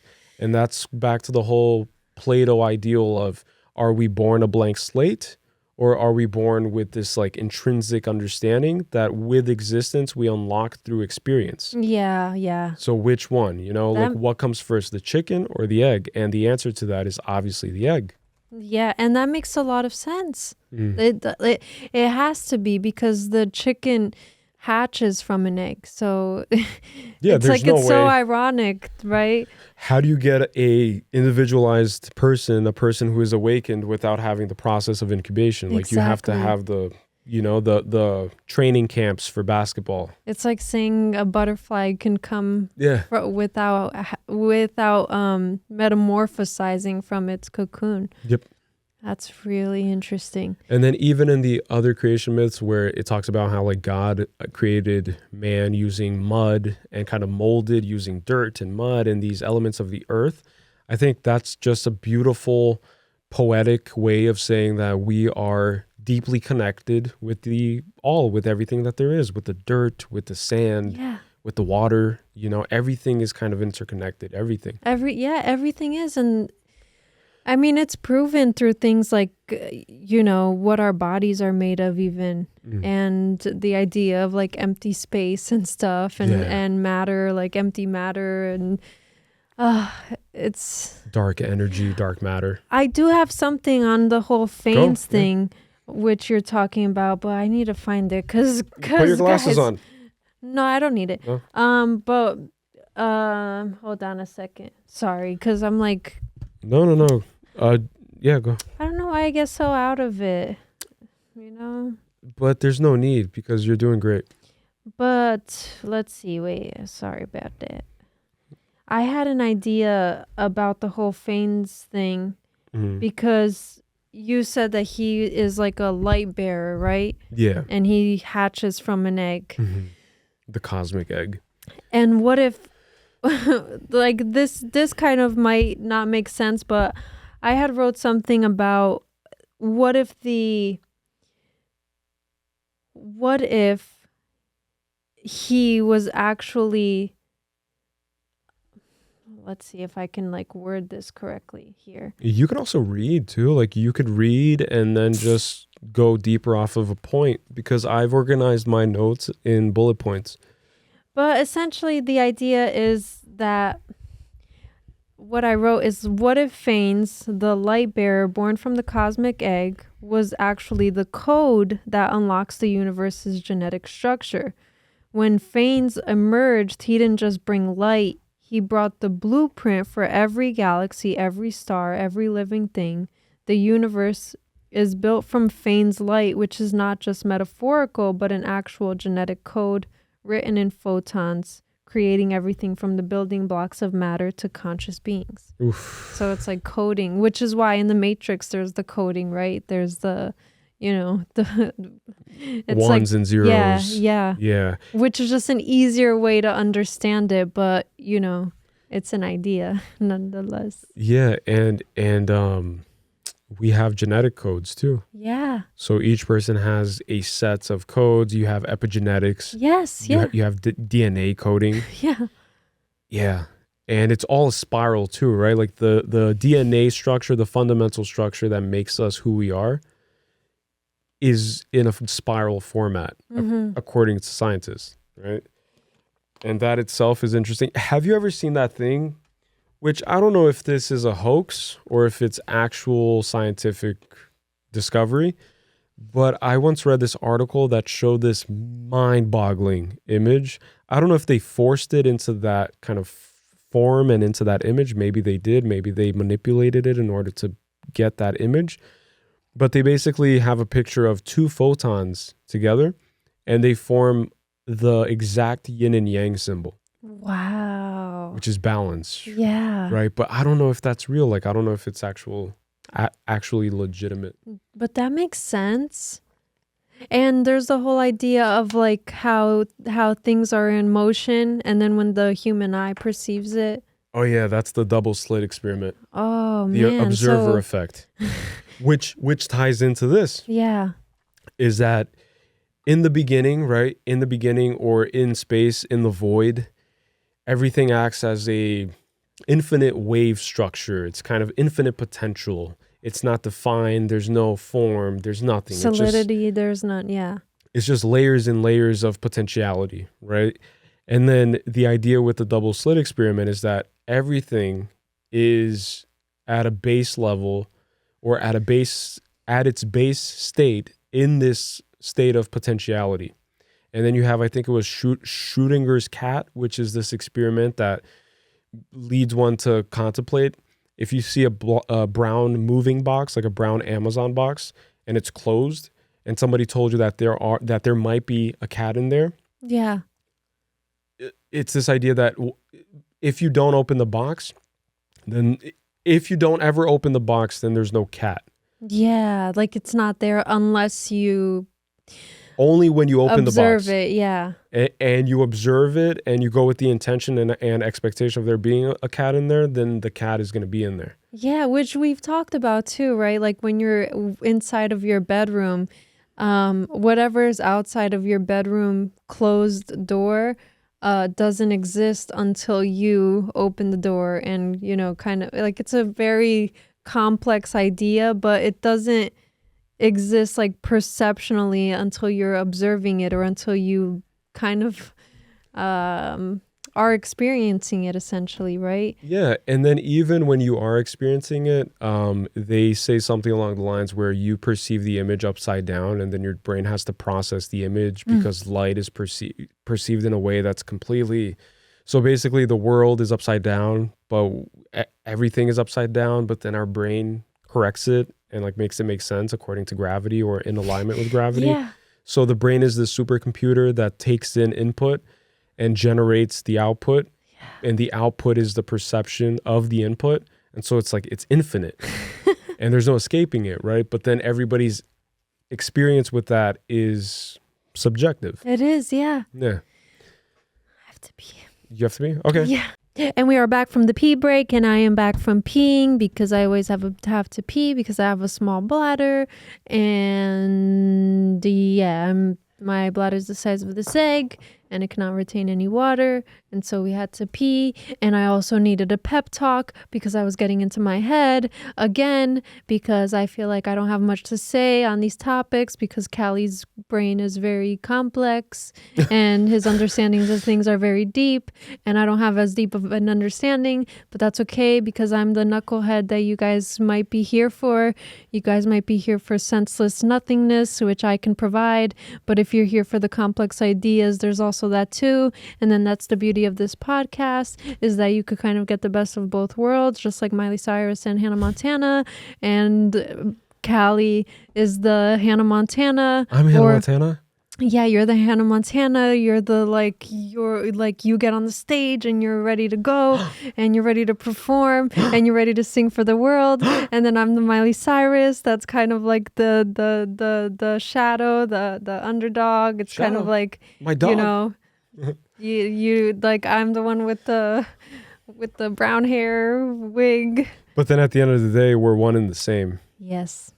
Yin and yang. Yeah. And I realized, look, I'm not going to stress about, you know, not being well versed in these topics because I'm still learning. Yeah. And I'm in the process of understanding and deepening my understanding. So I can't expect to know it and be able to speak on it fluently, right? Because there are people who are like speakers in specifically in the things that they're speaking on, right?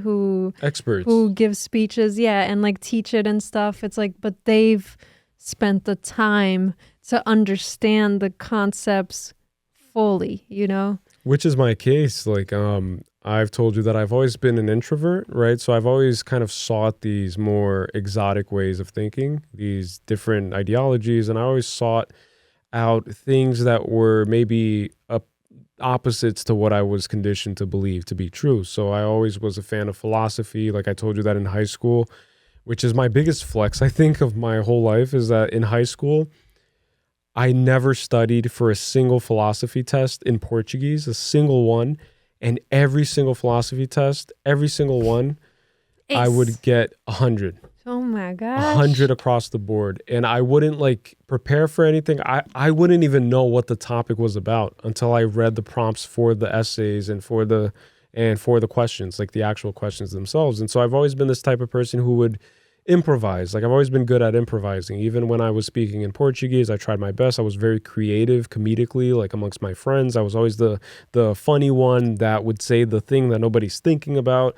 And so couple that with the fact that I've always been kind of a loner when I'm not surrounded by friends and partying, then I do enjoy my time alone at home, playing my PS3, playing video games or whatever I was doing back in high school. So there was always like a balance. But then in my alone time, I would always seek out these ideas, these things. Like, for example, the first time I read about the Orphic egg was like 2 years ago in Manly P. Hall's The Secret Teachings of All Ages, which is a book that I've yet to complete. But the first opening chapters talks about the egg. Yeah. And so when we decided to tackle the egg, that's why to me I have this facility in reconnecting ideas that really stood out to me. Yeah. But that's it. It's exactly what you said. It's that I have not years of expertise, because I always make it clear that I'm just a potato, because I do consider myself that way, but not in a detrimental kind of self-degrading, undermining way where I don't believe in myself. It's just that I give myself the privilege to be the fool. Yeah. Because in the tarot deck, for example, going to esoteric knowledge and wisdom, right? In the tarot, the fool is the most powerful archetype of all of them, because one has to risk failure in order to learn anything. Yeah, one has to assume the role of the student in order to be taught something. And when you make an error and you make a mistake, you're perceived as a fool by the world. Because if you perceive yourself as a master, then you're limiting yourself from learning anything new. From developing, from growing, from deepening your understanding. So you kind of just say like, oh, I'm already the master. It's like I've already gotten the black belt. Yeah. And then you don't end up like learning even more. And you even kind of like are closed-minded when there's like external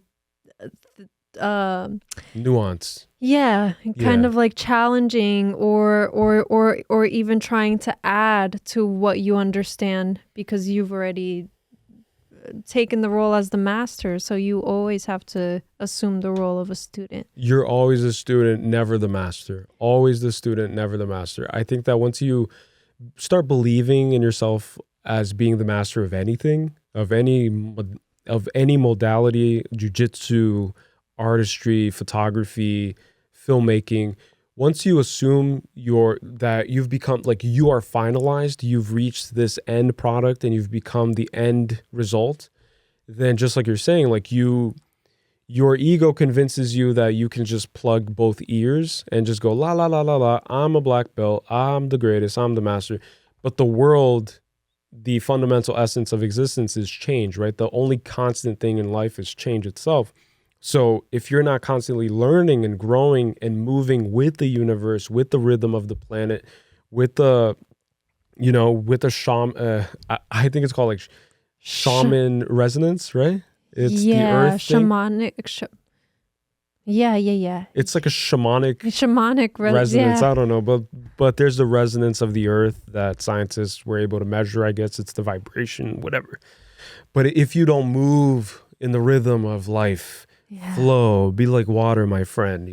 If water is put into a cup, it becomes the cup. If water is put into a vase, it becomes the vase. And you have to just be fluid. And so I think that, like that's the only thing. It's just let go. It's like you don't have to be cerebral. I don't have to be cerebral. There will be days where the topic is completely yours. It's it's your obsession. It's your expertise. It's your realm of understanding.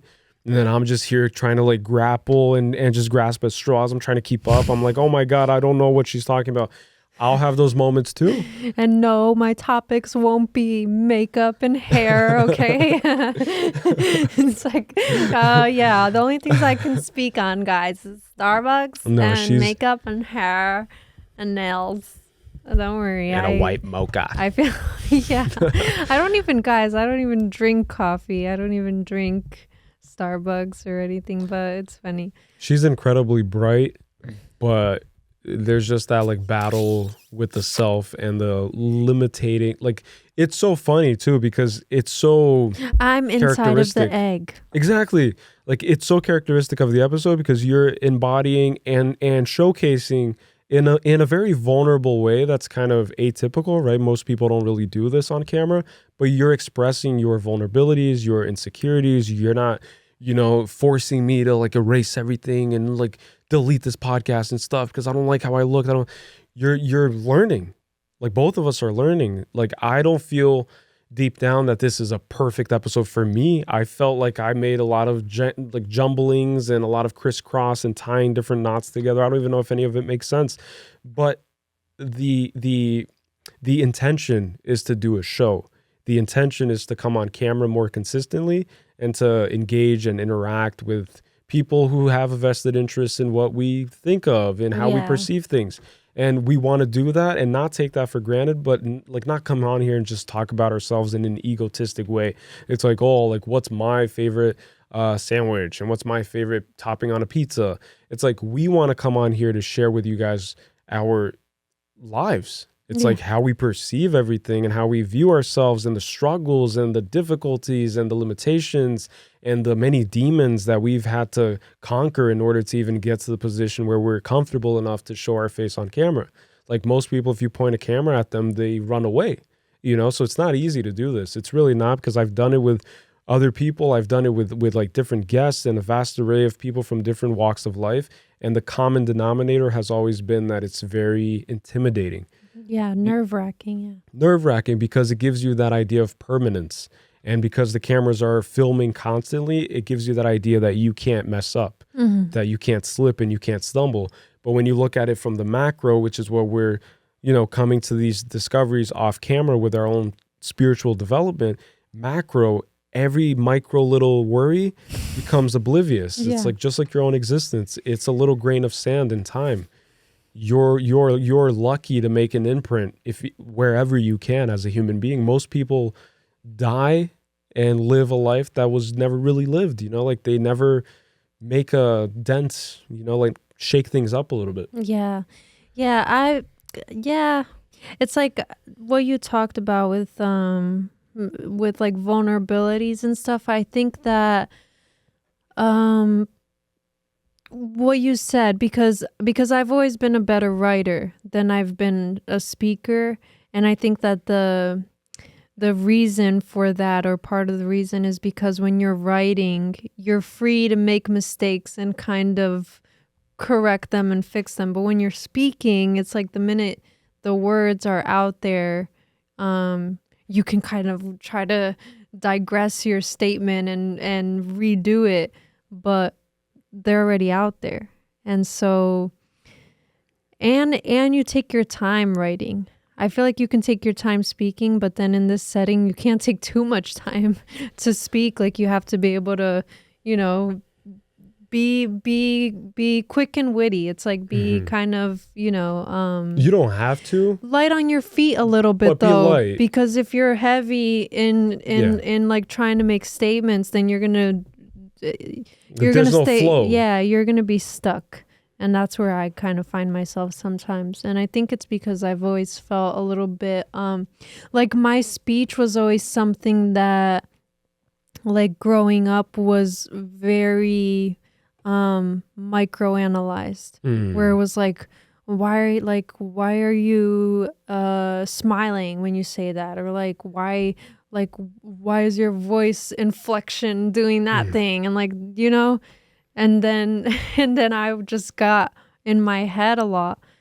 And I feel like also, I don't know, like maybe I associated with like opening my mouth and speaking as it ending in chaos. Right. You know, so, and with a lot of people, it's like if I expressed what I felt, for example, and it wasn't what the other person wanted to hear, then it would kind of like put this limitation of an egg, like put like my own version of putting myself inside of an egg, is like, okay, so maybe I shouldn't speak because then I can avoid the unknown of whatever's outside of that egg. It's like, which could be explosive and which could be chaotic, and it's the unknown. And that's what I was like mentioning with like the whole matrix being an egg, but the real matrix is the matrix of your mind, because that's the one that keeps you really stuck It's like it's the one that limits you the most. Because if you can overcome that one, then you've overcome like you're literally liberated. Yes. You won't ever stress, you won't ever worry, you won't ever be controlled by your thoughts, because your thoughts are I don't know, like they're not trustworthy. Yeah, you shouldn't trust your thoughts. Thinking is not viewed as a bad thing, obviously, because being rational is also important in order to function in society. But thinking in Buddhist traditions is usually viewed as a barrier that is inhibiting your progress towards enlightenment. Mm-hmm. Because you begin to identify yourself with your thoughts. And then there's that saying that a person who thinks and only thinks has nothing to think about but thoughts. Yeah. So unless you're a person who thinks and balances it with action and actionable kind of results and actionable efforts, then you are going to just get like drown in just thoughts and perceptions, and all these things become more real than what's actually in front of you, right? Because then you go from, for example, if you're starving on top of a mountain and you are equipped with a bow and arrow, but your whole life you were told by your parents, for example, that you just suck as an archer, that you can't bend the bow right and you can't shoot anything right, and you always get a slap on the wrist every time you even try to pick up the bow and arrow. The chances of you starving coming from that are probably higher than you surviving. Mm-hmm. Because some people would rather starve and sacrifice themselves to their own thoughts and to their own inhibitions and to their own mental limitations, instead of acting in the world and trying to get a feel and realizing that the people who plant these limitations in your head aren't even there most of the time. Yeah. Like people, like it just goes on and on, which I was going to say that, but then I would have to just see if you would want to, but I was going to ask if you wanted me to play the role of a psychologist for like one of the points, because I feel like there's a connection there as to why you choose to not choose, but as to why writing is more seamless for you than speaking, and like where it begins maybe. Yeah. You want to? Yeah. Okay, you want to do that? You want to crack the egg? Okay. Yeah, pick my brain. So I was just going to ask you, right? Does it make sense to you, this line of thinking, this like rationale? You've told me that you feel that your speech and every single word, everything you orally express, right? Like your vocal expression is meticulously picked apart, dissected, right? And it began with your mother, is what you've told me, right? So, and that writing for you is easier. And you've always talked to me about how one of your favorite teachers was your AP literature teacher, and that English has always been one of your kind of like proficiencies in terms of academic life, right? Like English class and Shakespeare and Dante's Inferno and all those things.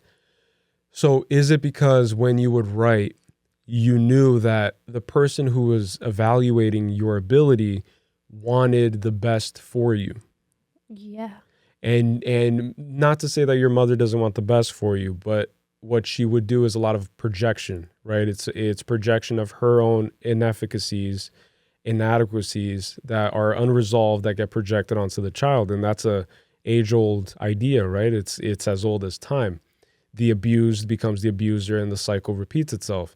But then you go into an academic environment and you are being kind of like encouraged to write more beautifully, encouraged to speak better. And even when you're graded and you're given some form of criticism, teachers are taught and they go through their own education on how to deliver criticism to a student in a way that doesn't scare them from pursuing that betterment and doesn't traumatize them is the whole point. Trauma is what keeps most people from doing anything. It just takes you witnessing your dad do something, not you directly, but like most people, like a child witnesses a father doing something a few too many times that something becomes deeply traumatizing, like a traumatizing trigger for the rest of their lives. And it goes unaccounted for because it involves the courage to break out of the shell. And to break out of the shell is to defy your own parents. It's to go against them at times, right? But that's what I was going to ask. It's like, do you think that there's a correlation there where speech was always really severely traumatizing for you because of the amount of pushback that you would get and the aggressive corrections? Yeah, I think that I would get pushback in general. Like, I mean, even from teachers, because in middle school I would talk a lot, and I guess it's like fitting because my name is Gabriella, right? So it's like I would gab a lot, and that was always the thing. It's like I was a very talkative. It's like that would be the thing that they complained about, actually. Really? Like in like the parent teacher conferences, or like the notes, like the what would they call those, like progress reports? Report cards too, but in the progress reports that they would do in between the report cards, so like update on your progress before you get the report of your progress, would always like have a note about how I would talk a lot and I would talk too much, and it would say like, she talks too much in class and she's whatever, like, you know, and or I would be talking to my friends in class, or I would be talking like just in general. And I think that I don't know, like I think that there is a correlation. I think that when you have any pushback on something, that you kind of start to resent that something, crawl into yourself, like in that sense, like with that thing. So, and look at you now, like you were someone who was criticized for talking so much, and now as a profession you are a speaker. Yeah, that's pretty interesting. And like that, I guess that's my whole like it's just part of what it's like, part of, again, the egg, the shell that I have to crack. It's just because it's like I don't hold on to any of the trauma of any of those things, like even with my mom and stuff, like, you know, I think that it was her way of like kind of getting me to be a better speaker, ironically. Like she would be like, get to the point, or kind of like, you know, why are you like stuttering, and like why are you looking away and not like looking at me, and like all of these things. And then it would just be this whole like little, yeah, but then you have to question, because I'm gonna have to push back a little bit on that, because then you have to question, is that how you make someone a better speaker? It's like, is that the best conducive way to do it? No, it's not. And I think that that's the problem, is that, again, like back to the whole, like, if you think that you're a master and you're not willing to learn even from a child, right? Then which are most parents, like they don't want to lower themselves to but nowadays parenting has become, which is with the whole like gentle parenting, like parents seem to be more attentive with their children, more kind of like leveling themselves to their children and not having this kind of supreme sense of authority and always kind of instilling it, you know, and you know what I mean? Yeah, which I wish gentle parenting was a thing back when I was a kid, because my mom did not do gentle parenting. But then again, like mental health issues in general weren't like all of these concepts and ideas, they weren't studied enough. They weren't. It's like they weren't prevalent. It's like they weren't taught and they weren't understood. Yeah, it was kind of like, you know, depression was a very surface level kind of thing, in the sense of like, oh, like you're just depressed, but not really understanding the implications of it and the causes of it and the traumas of it and stuff, you know? Yeah. Which speaking on mental health and stuff, in my family, which my mom is one of 8 children, right? Every single one of them has this idea of depression as being a sign of weakness or a sign of insanity. It's like that person is just crazy. It's like if somebody, basically it's a death sentence. Yeah. So-and-so has depression. It's you could say that they have cancer and that terminal illness, chronic illness, that they're gone. Yeah. It was nice knowing them. And it's been a whole taboo. Like it's been for generations and generations, people never spoke about their emotions. So my mom grew up in a way where you had to basically just suck it up, take a deep breath and keep moving forward, you know? And she has a lot of coping mechanisms, which one day I hope to interview my mom on here and maybe do a episode in Portuguese and just have like a intervention or just have like a heart to heart about like growing up and stuff. I don't think I've ever had that with my mom. So maybe this podcast is what's needed as a vehicle and as a catalyst for that to happen. I don't know. But the whole point is that she would have like a coping mechanism, which is what I've observed, is singing. Right. And Brazilians, like I've always associated them with being loud and being highly in tune with music and being musical and being artistic because of my mom. Because whenever she goes through a rough patch, you know, because you hear music blasting, like Brazilian, sertanejo, like old school, Zé Ribeiro, Caiado, I don't even remember the names, but it's Zezé de Camargo e Luciano and like all these things, like old school, and blasting it and her singing. Mm-hmm. And so she would sing.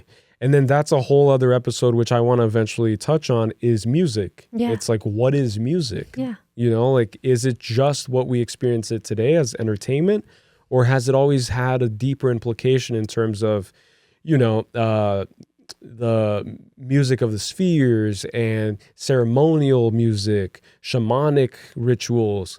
And so music has always been this proof that the pain that somebody goes through, like there's a saying that the bird that lives a life in captivity will always sing the most beautiful songs, mm-hmm.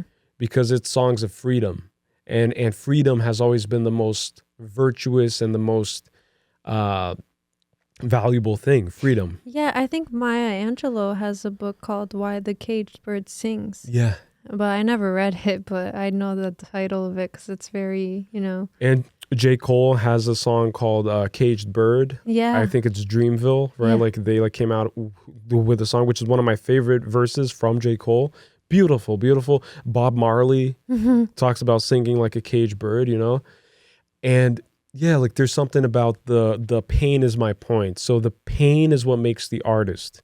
The pain is the crucible. It's the hell space, the hellscape, where one descends into the unknown, into the infinite underworld, into the 9 circles of hell, and one does so willingly, and then climbs their way back in order to show the others who are afraid of diving into the underworld, in order to find themselves, in order to overcome themselves, essentially. They come out and they prove that it's possible. And not only is it possible, but it's worth it. Yeah, exactly. Because I could sing beautifully now because of the pain that I've undergone. Mm. And so a lot of people, most people just live with the pain bottled up. And that's what we're talking about, is that then it gets projected onto the child. And you know, like it's pretty simple. Like my mom grew up saying that, oh, like parenting isn't easy. It's easy. It's not easy being a single mother. It's not easy being a mom. I can only imagine that it's difficult, right? I can't ever really experience that. I can't ever really talk on it with authority. And I don't have a child of my own, so I can't talk about being a father, but I do have my dog who I love unconditionally and I would sacrifice myself in an instant for. But what I can say is that a lot of the key and core elements are simple. Mm-hmm. Unconditional love, forgiveness. These are simple concepts. And so it's not like parenting is rocket science. It's not rocket science. Yeah, and speaking on that, there's actually a Bible verse that I wrote about I wrote the Bible verse. I was there thousands of years ago, guys. I remember me and Peter, we were writing together. Yeah. Me, Mary Magdalene, and Peter. I wrote the book of Revelations. Anyways, but it's interesting because it's about the egg, and just to like pull up the exact verse, but then I kind of like know it a little bit. Right here. It says, this is Luke. I don't know how to read how they say it, but Luke verse 11. Verse 11. Okay. Mm-hmm.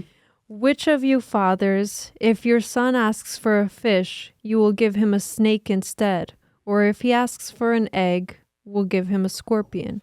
And I think that that's interesting because I think that it goes in line with what we're talking about with parenting, because this passage is meant to highlight God's love, and how if you ask God for an egg, which is the symbol for nourishment, right? Like this is nourishment. If you ask for an egg or if you ask for fish, like that's sustenance, that's nourishment, that's care.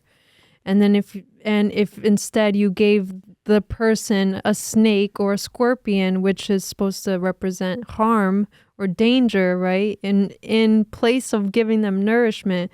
But anyways, it's a metaphor for God's love, right? It's ever giving. It's only good. It truly is only good. Like it's meant to be the most unconditional of loves.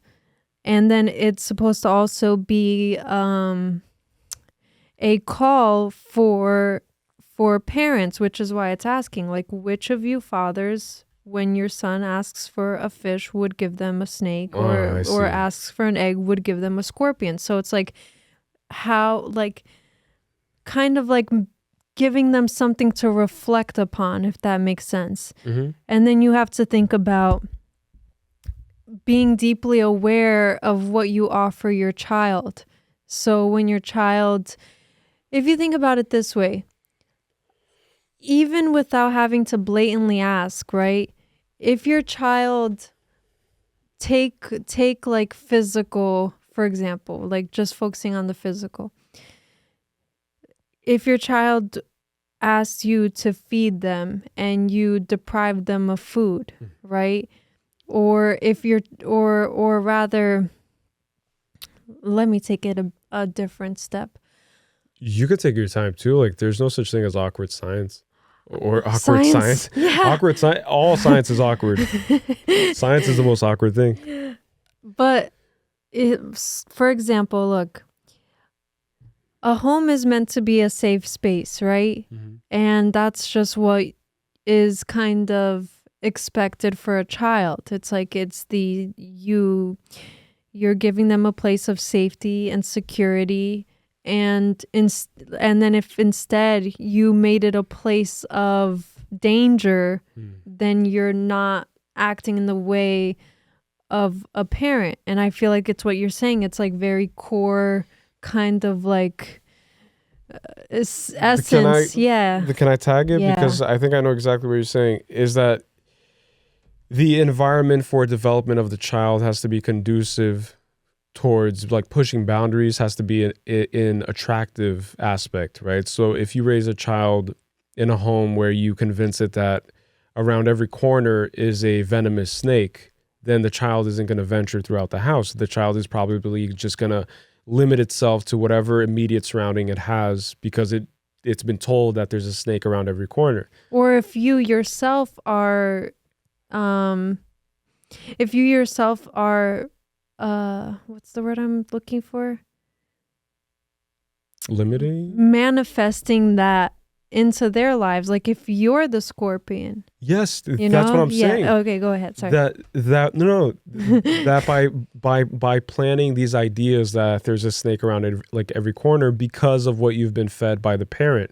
So then you create a hostile environment where the child is kind of scared, but then also grows resentful towards any sense of exploration. And then you have kids who grow up and they're under the dictatorship of certain parents, and the parent says, you will be a doctor, you will graduate the university, my house, my rules. And it's like you put them under this dictatorship and you limit them and you make everything they do contingent on whether or not it satisfies the tyrant. It satisfies the king or the queen who reigns supreme and is never contested by anyone and is never put in their place, is never humbled. And then the child is a humble kind of, like it's a blank slate. So whatever you feed it, ideas within the household, especially if you don't feel comfortable speaking, if you feel like everything is being criticized, but it's only being criticized. It's not like it's being done in a way that's meant to make you become a better speaker, which would be, hey, instead of looking away, Gabby, there's a way to teach kids. There's a way to talk to children. There's a way to sympathize with the child's existence also, because the parent was themselves once a child. Yeah. And so when a parent has a child, it's their opportunity, it's their blessing, it's their gift to reenact and to go through life a second time. It's a second lease on life. But most parents treat it as if it's just this weight, it's this burden that they have to deal with. And it's kind of like, or they just don't, it's a projection, right? So even what they've been programmed to learn from their parents, so then that's the whole irony. It's like, it's either you're going to continue the generational trauma or you're going to break it. Yes. Because it all starts from somewhere, and it all traces back pretty deeply, like in times of complete poverty, and like my grandparents would work in the fields, and like my mom too. Like yeah. My mom worked picking beans in the field. Yeah. Because and she would tell me stories where there were consecutive days where they would have to like divide a piece of gum amongst 7-8 kids. Yeah. It's like a slab of gum. Like my grandma would get like a knife and just cut it so that everybody would get an equal piece. And then my mom had to deal with my grandfather, who was an abusive alcoholic. He owned a gun, and in the farmlands, like it's basically lawless essentially. He would come back home every single day from a full day of like day drinking, and he would come back home with a gun, saying that he wanted to kill one of the kids. It's like, where's so-and-so? I'm going to kill him. And then the other kids would have to hurry and hide people under beds and up in trees. And it's danger all the time. There's danger, scarcity, limitation. And then you have people like my mom who broke out of that. Like she cracked out of her egg and she moved to a completely different country. She moved to the USA.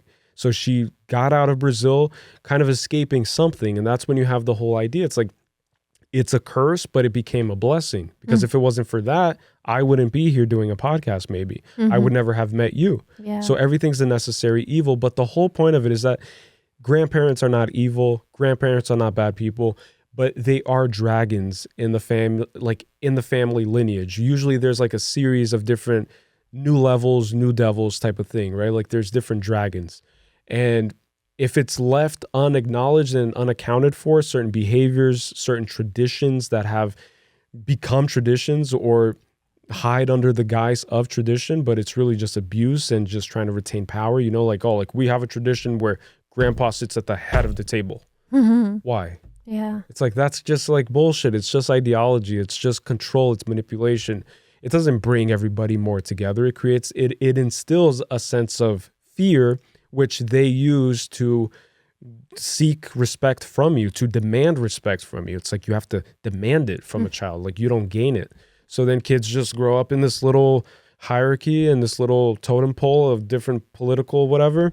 But then my whole point is just that grandparents become dragons that parents are too scared to slay. Yeah. And these dragons are the dragons that guard the golden eggs in all of mythology. It's always the hero who pulls the sword out of the stone, goes and confronts the dragon, slays the dragon of generational inadequacy, generational cowardice, generational, everything. Trauma, breaks that generational curse, and then is allowed to basically burn down the village of their lineage in order to reconstruct and build better, stronger, fortified structures. Yeah. Yeah. It's like, don't allow it to linger any longer. And I feel like even like for themselves, like parents and grandparents, it's like you could decide to not allow it to linger. At any point, they could awaken themselves, but then that requires a lot of work. And the older you get, I feel like the harder your brain becomes to learn new tricks. It's like old dogs can't learn new tricks. That's the whole idea.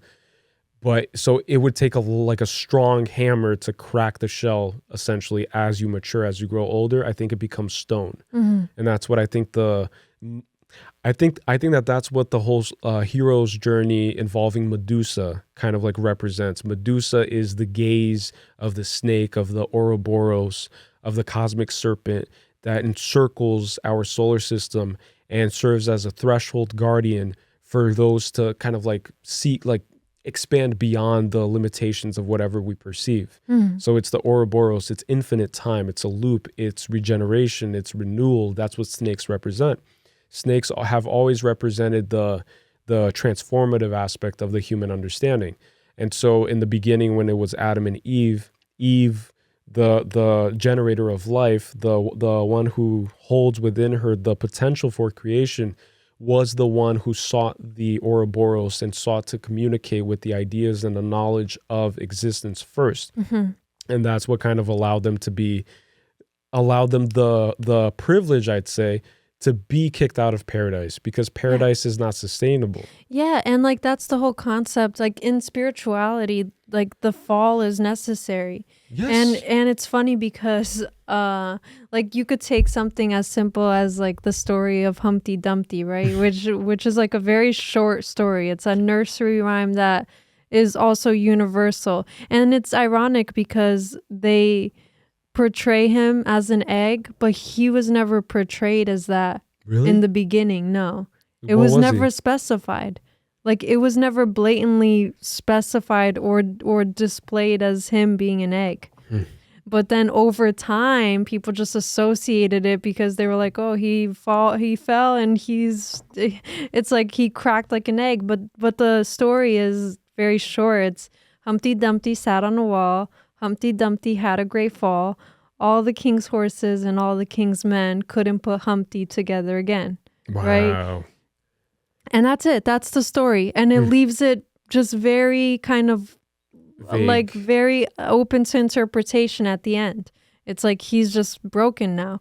But the idea is that in spirituality, the fall is necessary. And you can see it as like he's on top of a wall, right? And the wall is meant to be the illusions. The boundary. The wall is the ego. It's what makes you feel like you're sitting on top of a wall. If you feel like you're sitting upon a wall and you feel like you have this height, right? It's like the height is your ego, it's your identity, it's your hubris, right? It's like the confidence that you feel like you have. And then he falls from that wall, and then he breaks his head or whatever, right? Which is the mind. You break the mind, right? And all the king's horses and all the king's men, meaning like all the power, right? It's like imagine like all of the king's horses, all of the king's men couldn't put him together, Yes. right? It's like all the power in the world in this like physical realm can't piece together what's shattered, but that's like meant to happen that way because it's the soul fragmenting. So if you look at it that way, because you can see the story as like irreversibility, right? Like when you do something that's irreversible and you can't like put the pieces back together, sure, but then it opens an opportunity for like something new, for a new potential. And so that's the way that you frame it, because that's what it's like. Instead of seeing the permanence of, oh, now it's broken, right? And it can't be put back together. A lot of people are stuck in that way of thinking. And then they limit themselves to that. It's like, okay, well, I can't put it back together. And now it's just like doomed and that's the death. But there's a cycle. It's duality and everything we've talked about. So when something breaks and something falls and it shatters, it opens an opportunity for something new to be born of it. From chaos comes the opportunity for order. Yeah. And from order, there's opportunity for chaos. And then what shatters, if you think about it this way, is not Humpty Dumpty shattering. It's like, it's not him that shatters. It's not his essence doesn't shatter, right? That's why they still refer to him as Humpty at the end. Right. That's like a metaphor. Like they still use his name Humpty, but that's a metaphor for how his essence doesn't shatter. But what shatters is the image or representation of what you thought Humpty was. Of his old identity, right? Of what he thought he was. Yeah. The image of himself shatters, but that's what shatters. It's like that's what happens when you have an ego death. It's not that now you've completely... like you're a broken person now. If you see it that way, then you've not it's like you've not applied the, I don't know, like you get what I'm saying? Yeah. I was just gonna add to the fact that like this, like what you're saying about how you can't really go back and the kings of this world could not put him back together. I think it echoes what Morpheus told Neo, is that once you go down this rabbit hole, once you make a choice to see things, to crack your shell, to allow the light to kind of come into your vessel, and you see the light, right? You exit Plato's allegory of the cave, like you exit Plato's cave. That's when you can't really go back, because once you've seen the sun, once you've perceived the light, you can't unsee it. Yeah. And everything that isn't as bright as the light kind of ceases to hold your attention anymore. And I think that that's why the worldly kings couldn't really put him back together, because it wasn't their job to put him back together, because he's not broken in the sense of having his value depleted. His value was enhanced because in spite of being broken, in spite of being shattered, he's still operating in this existence. And he's still, like you said, he still holds on to his essence, but maybe his essence is now enhanced because of the shattering, because of the fracturing, because of his ability to walk through this world in spite of being fractured. And then you have the whole idea of him sitting on the wall. There's the height aspect, right? It's like falling, like the higher the heights in which you fall, I think that the bigger the lessons. Yeah, the higher you climb, the harder you fall. Right, yeah. and the bigger the lesson. And then while he was sitting on this wall, he's in between spaces. He's in between worlds, right? So he's caught in this liminal space is what it seems like to me, where he's in the transitionary period, like he's in purgatory kind of. And then he falls, but then people perceive that as being like he's injured, as being something bad. But sometimes tripping upward is the best way to do it. Yeah. You know, us doing this podcast, maybe we fell a few times during this first episode, but that's fine, because it's tripping upward that's going to get you anywhere. But then most people are scared of the fall itself. Most people want to be more secure, keep my conversations private. I will never discuss anything on camera. The internet is an evil place. The internet is unforgiving. This and this. Who cares? I don't care. Like I've already said this a few times on our reaction videos. You can't hurt me. Yeah. And I speak that to the world. Like I can't be hurt. I can't. Like I can't. Like you really can't. Yeah. Because I've already I've done a lot of work. Like I've done a lot of things where it's becoming like bulletproof. I'm becoming kind of. Yeah, like it's just this idea that I just feel confident in who I am. And then it also echoes ancient principles of know thyself in ancient Greek philosophy.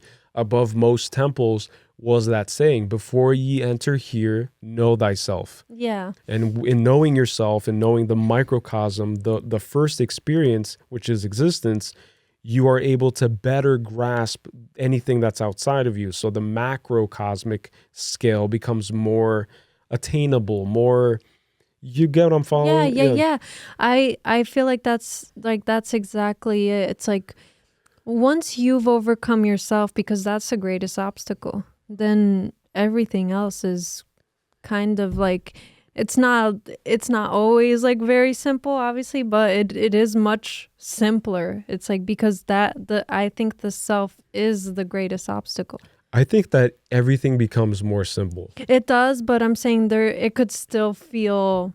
I think that if you master it, which I'm not claiming to have mastered it, but people who master it, they usually convey this idea that no matter what happens, everything is still always beautiful. Yeah. So death in the family, like if you go to a monk who has obtained nirvana, who has entered nirvana, who has obtained enlightenment, and they're meditating and you announce to them, hey, so-and-so in your family has passed away, they would probably take a deep breath, assimilate that information, and then just move on and just smile and just return to meditation. Yeah. Because 'tis the nature of life. And life is cyclical. All of this is cyclical. And I think that that's also the inherent knowing that everything is for the greater good, kind of, and if you have that understanding of the universe being perfect, even in the chaos, it's like then you can move about it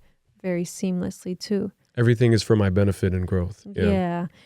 but it's like crazy, the whole idea of Humpty Dumpty, because it's a children's nursery rhyme, and then it's meant to show it's like this how wisdom comes from the opposite, which is naivety, or how do you say it? Naivete. You can't obtain that. Like, you can't obtain wisdom without also being ignorant first. Being a fool. Yeah. Yeah. It's like, that's a great example with the Humpty Dumpty. And usually that's how they do it, right? Like, they always kind of sneak in these deeper concepts in children nursery, like in nursery rhymes and nursery stories, like small little children's books. Very subtly, which is also part of like what we were talking about earlier with the goose that laid the golden eggs, like the concept of how he I can read it because it's very short. The story is: countryman who possessed the most wonderful goose you can imagine. For every day when he visited the nest, the goose had laid a beautiful glittering golden egg. The countryman took the eggs to market and soon began to get rich. But it was not long before he grew impatient with the goose because she gave him only a single golden egg a day. He was not getting rich fast enough. Then one day after he had finished counting his money, the idea came to him that he could get all the golden eggs at once by killing the goose and cutting it open. But when the deed was done, not a single golden egg did he find, and his precious goose was dead. And then the story ends with this statement: those who have plenty want more, and so lose all they have. And it's like these, and it connects because he was an ancient Greek storyteller, and you were talking about animals and stuff. He was a slave to two masters. Aesop, he had two masters before he became free, and when he was enslaved, he used stories to be able to live. Essentially, it's like he used stories to make existence more bearable, which is what birds do, right? Right. Birds sing while they're in a cage. Exactly. And then that's the irony too. Like, now we just connected that. See? But then he used animals and he wrote fables. The fables, like the tortoise and the hare, it's a very popular fable. It's that slow and steady wins the race, right? That's the whole idea. But he used these fables to instill lessons about men, about humans, right? And used animals to do it because it was more digestible, and it wouldn't be controversial. Like, it was what it needed to be so that people would consume the message. Yeah. Pick up on it, because it can't be too blatant and obvious. Exactly. Because otherwise they'll take him out, because he's inciting a revolution. Like, he's instilling these revolutionary concepts within men. So if he told stories of human beings doing these things, then he's doing too much. Yeah, essentially. Exactly. Then he just becomes a rebel. He becomes like exactly. But then the interesting thing is that he was freed because of his ability to storytell. Wow. Yeah. And they wanted to hear his fables. It's like they wanted to hear him tell his stories. Ooh, and these were crazy. the stories. It was the goose with the golden egg. Very short stories. The tortoise and the hare is a very short story too. It's a very but anyways. Isn't there a parallel between what you just said about the masters releasing the slave because they want the output that the slave has this talent in producing, which is stories? Isn't there like a parallel that could be drawn between the whole story of a musician who sells their soul to the devil in exchange for talent? Like, wasn't there this old story about this really talented musician? I forgot who it was. I don't think it was James Brown, but one of the old school musicians, he told a story where he met the devil at a crossroads, which in spirituality has a really heavy meaning to it, which we'll cross that path when we come to it. Cross that road. Yeah. We'll probably have a whole episode titled Crossroads, because it's a whole thing across cultures. But he met the devil at a crossroads, at a predicament, at a moment of choice and transition. And the devil offered him the talent to become the greatest musician in all of history in exchange for his soul. And he took it. And then he woke up the next day and he knew how to play every instrument or something like that, or knew how to play the instrument the best way ever done before. And the story there is basically, you can't make deals with the devil, right? Like, you have to confront the devil and you have to slay the dragon, because I don't know, like, I just think that it has to do with the whole master and slave thing. It's like most people are slave to modern ways of living, right? Like when you have a cubicle lifestyle, 9 to 5, and you have a boss, there's something about, like, you can't expect yourself to hatch out of an egg if you try to negotiate with your boss time for you to develop spiritually. You get what I'm saying? Like, you have to kind of quit your job and you have to put yourself in a position of overcoming whatever it is that you're trying to negotiate with, because whatever you give your attention to, you enhance it and you embolden it. So by giving your attention to the point where you're willing to make a compromise with your shadow self, then you've already lost. It's like you have to completely individualize yourself and become an individual. It's the process of individuation, rather, not individualize. Yeah, and integrate it. Like integration, yeah. So to me, it's just interesting. It's like master versus servant. And most of us are servants of this material realm, which has been personified as Satan, right? Like Satan, Lucifer runs this world. And usually that's how people say, it's like, don't listen to that type of music. That's Satan's music. And like, you know, with the whole 70s revolution, hippie movements, the anti-war movement, you know, it's all of this rebellion against control and emancipation and finding freedom within versus without. So if you're ever negotiating externally for your freedom, is my point, then you are screwed. Yeah. You can't negotiate externally. It's sourced within. Yeah.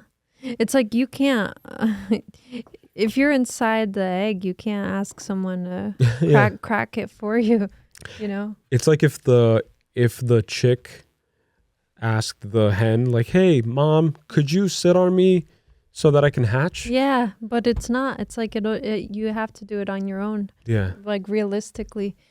And that makes a lot of sense. Like, yeah. Yeah. I don't know.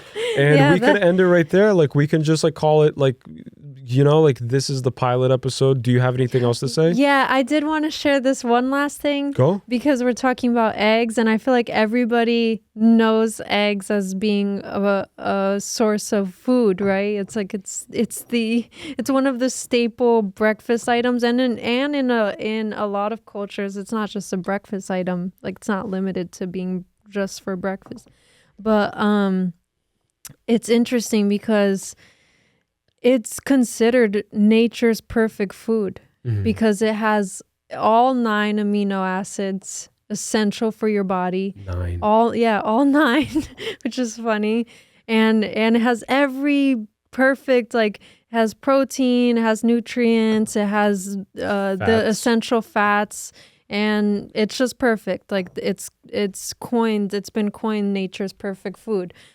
But then the interesting thing is that this is kind of like a theory too, but there's this idea that you are what you eat, right?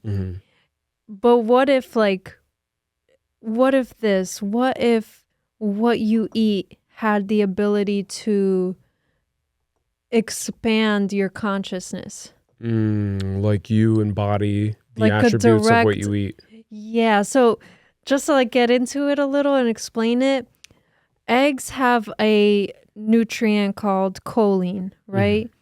And choline is used in the process of acetylcholine, which is a neurotransmitter. Let me just remember how exactly it was said, but I do remember these concepts from high school in Brazil. Acetylcholine. Yeah. Or something like that. Acetylcholine is a neurotransmitter that's crucial for communication between brain cells. What? And memory function. So choline is what makes that neurotransmitter kind of more responsive, or rather strengthens it. Yeah. And so here it gets like pretty interesting, but it's kind of like a theory that eggs can literally give you a cognitive edge. Ooh. Because of like, if you take the idea of epigenetics, right, and how your lifestyle choices and in this case like dietary choices can influence the way your DNAs communicate, right? Then just like bear with me here. No, I'm bearing. Epigenetics can have a long-term effect on your brain plasticity. And brain plasticity essentially is that the more plastic your brain is, the more... I know exactly what you're going to say if you want me to butt in. Yeah, but the more it's able to like change and adapt. Go, you could like butt. Every morning there's a process called neuroplasticity and neurogenesis, which is when you develop and form new cells, new neurons and new connections between the axons, I think it's what it's called, right? The axioms or whatever. And then that allows you to basically rebuild perceptive things, like how you perceive the world. You can kind of manipulate it with every morning. So when you eat the eggs in the morning, I think is where you're getting to, is that eggs have become a foundational breakfast item because of the choline that enhances the reassembling and reconnection and strengthening of new connections, neural connections in the brain. Yes. And then in my opinion too, like one step further is what I was going to just add to it, is that we're going to eventually cover the stoned ape theory, but there's another theory that another food item that allowed and contributed to the enhancing of the cognitive capabilities of the human consciousness and human consciousness in general was earlier ancestors consuming psychedelic mushrooms like Amanita muscaria, for example. So another one of them is probably the egg because of the choline, and all of these foods enhanced. And then meat has creatine, which enhances like, you know, functionality in the body. And so all these foods is exactly what you said, aids our evolution. Yeah. But then we live in a world where we're fed foods that are meant to stifle evolution and growth, right? So McDonald's, Taco Bell, highly processed, stripped of nutrients, microwaved, zap all the nutrients, all of the ability, all of the natural frequencies and resonance of any meal, and the spiritual, you know, all of it. Yeah, and then it's crazy because they studied like brain development, and they connected that a diet rich in eggs is what aided humans' brain development and allowed for language and the use of tools. Like there's literally the direct correlation between the two. And then just to take it a notch further, right? Because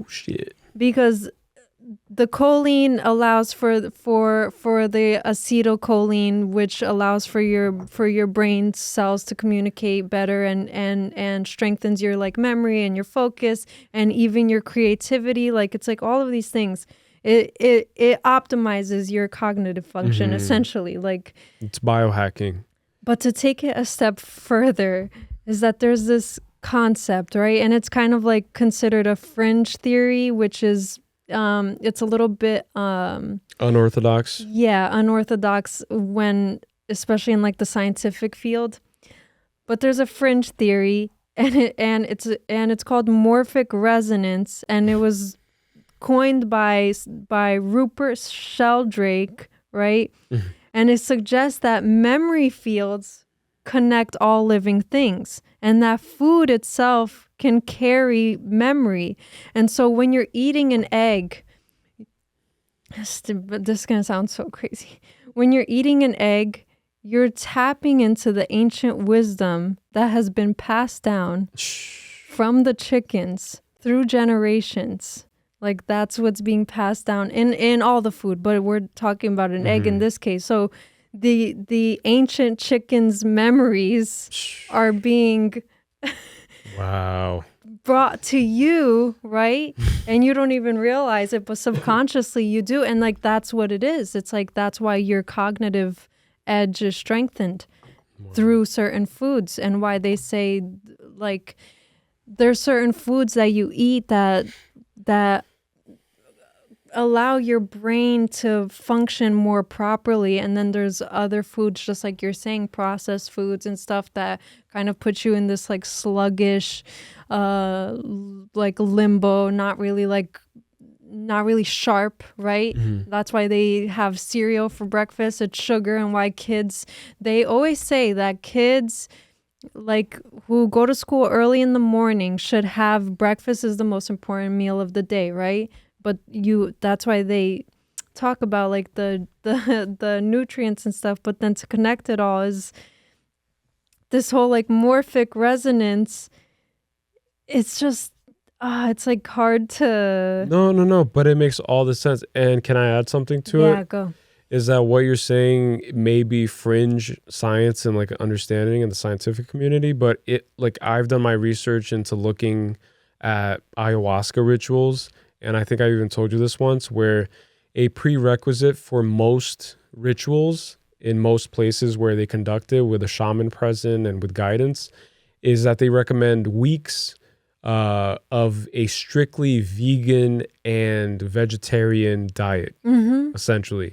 And that you can't consume anything that derives from an animal because of the belief that they assert and have that you inevitably experience the traumas of the chicken if you eat an egg, if you eat chicken breast before you go into an ayahuasca ritual. You will experience the pain of the chicken that you ate. Yeah. So any animal thing that you consume and absorb when you're on this ayahuasca trip, on a cellular level, like you're exploring from the very beginning of who you are and expanding into who you've become. Yeah. And so you're going through all those phases of understanding from a very macro level. And so you experience pain that you don't even know where it's coming from. And they say that it's the foods you eat have to be clean, alkaline even. There's the Dr. Sebi theories, like his theory on alkaline foods. And yeah, like it does make sense to me. Yeah, because it's like the idea of like a morphic field, right, that connects us all, then it makes a lot of sense. Like, which is the idea of the unified consciousness, right? Yeah. It's the Akashic records.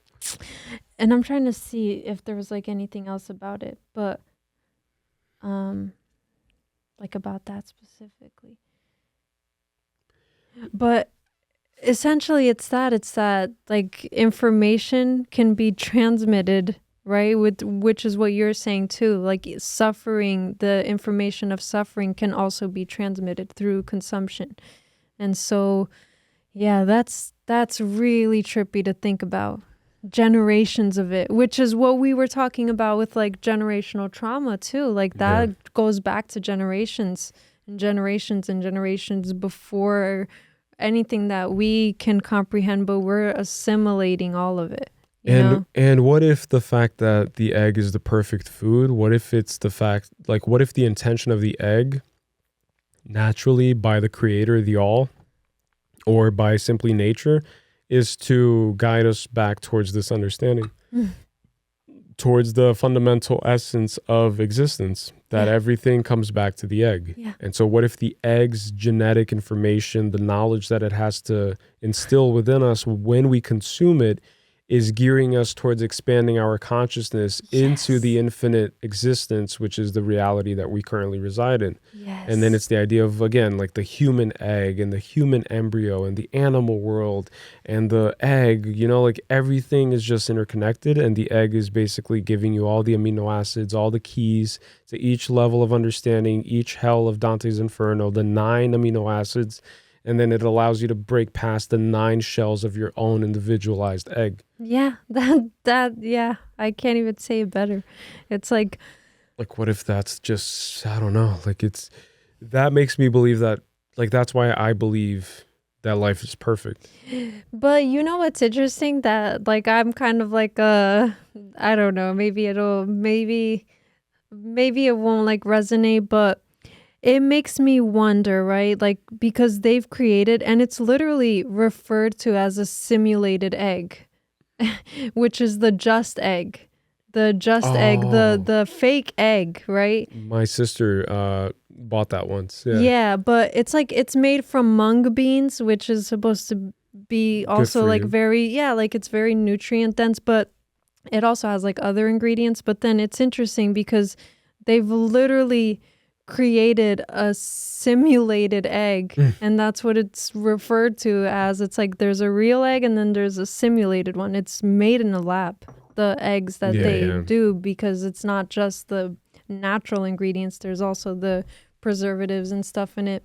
But then anyways, and it's actually crazy because they're trying, it hasn't happened yet, but they want to get cells from animals and in a lab use the cells to, it's like hard to explain, but to create. I think I know what you're saying. It's a non-invasive technique that it doesn't harm the animal, but it just extracts like a little cell and then they're able to regenerate the whole animal. Yeah, that's insane to think about. That is insane. And with the just egg, it's just curious too that imitation will always just be imitation and you'll never kind of like be able to imitate a real thing. Yeah. And the same thing applies with eggs, right? So what you're saying is that they've replicated it in a lab, or they've approximated what an egg looks like, feels like, texture, tastes like, using things that aren't eggs or aren't from the egg. But one thing that they can't figure out, I bet, is how to make it perfectly an egg. Yeah. With the shell and the casing. It's probably sold in like bottles and stuff, right? Like in containers, special containers. Yeah, it's like containers. It's like not sold like this. No, it's like it's kind of shell. like the eggs already scrambled type of thing, you know? Right. And it doesn't emulsify the same way. It doesn't respond the same way when it's baked. Right, it's like see? it's not the same. It's not perfect. But the egg is perfect. And then there's like the whole thing too of, like because it was called, and I just had to like pull it up, but it was called the edible egg revolution. Oh, shoot, there's a whole movement named after it? So the edible egg revolution refers to a significant shift in how people view and consume eggs, driven by concerns about health, sustainability, and ethics. While eggs have long been a symbol of sustenance and abundance in many cultures, their modern role is evolving with the rise of plant-based alternatives and changing consumer habits. So basically, it's kind of like they argue that the egg is high in cholesterol. So in that sense, it's not healthy.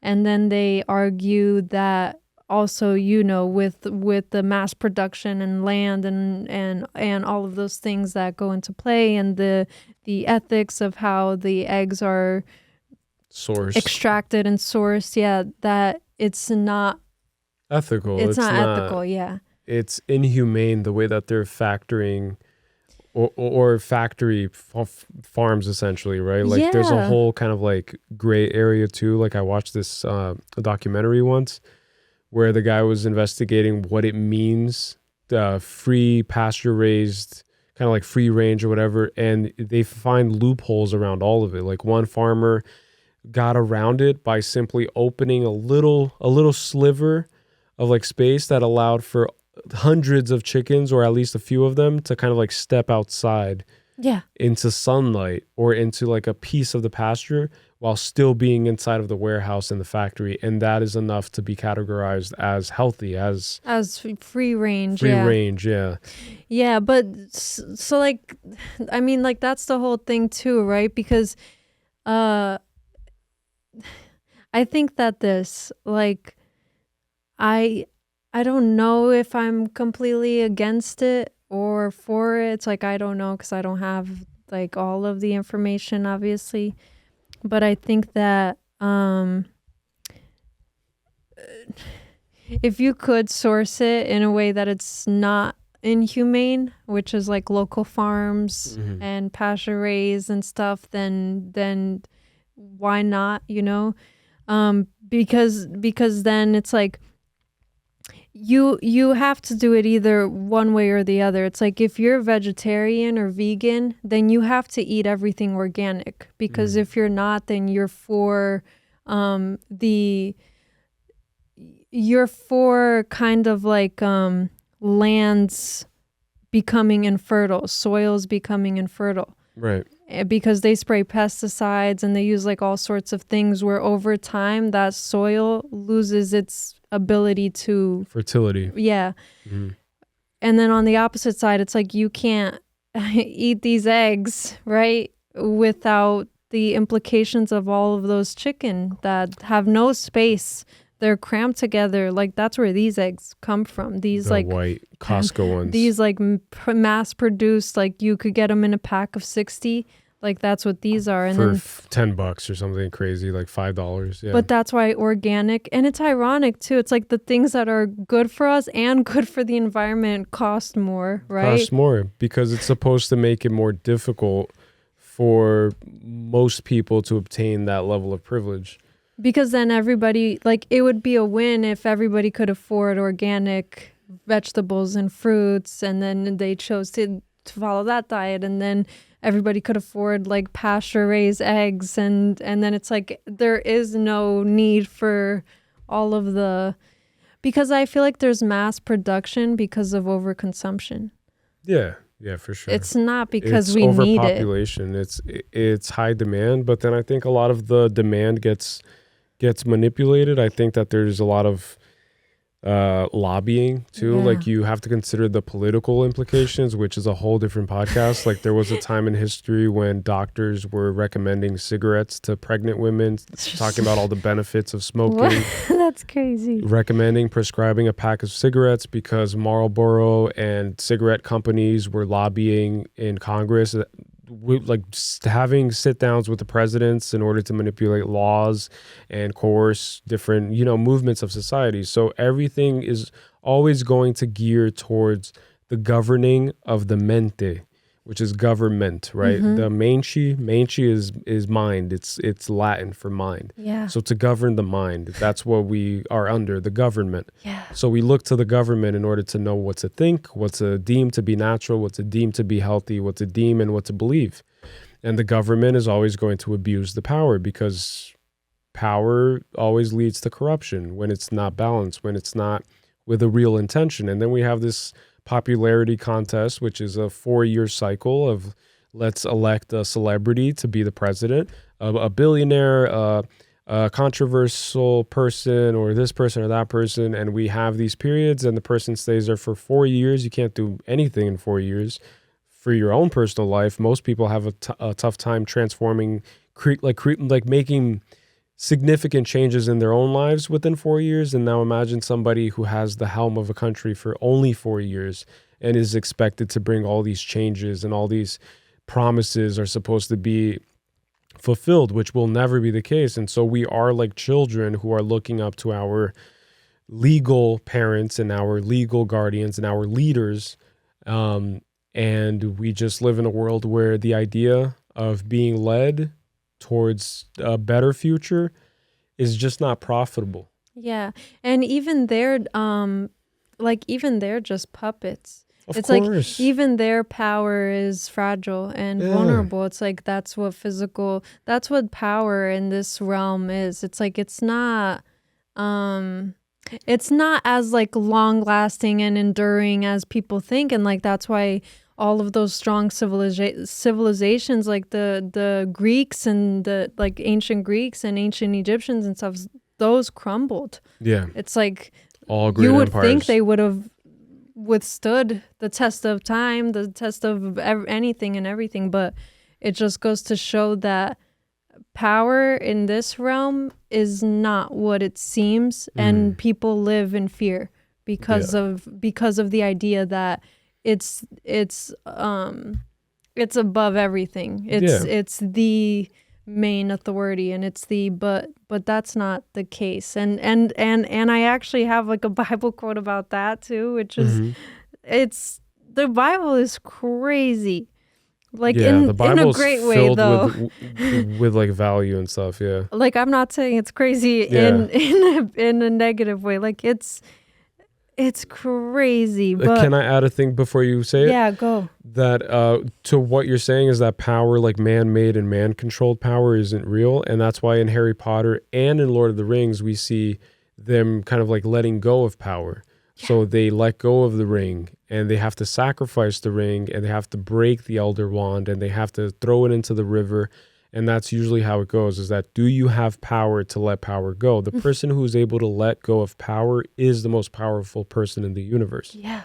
Exactly. And the person who seeks power by any means is usually the weakest person in the universe. It's the person who's seeking the biggest sword, the strongest military, the strongest arsenal, the strongest whatever. And that's why the sword of Gryffindor would find you. Yeah. And instill in you the real power in that moment. You don't find the sword. Because you have to prove yourself worthy. You have to pull the sword out of the stone, and you have to pull the sword out of the river, and you have to be the one to do it. That's crazy. It really is so crazy to think about, like, these concepts. What's the Bible quote? Oh, sorry. I was just no. processing what you're saying. No, because I just want to like butt in quickly.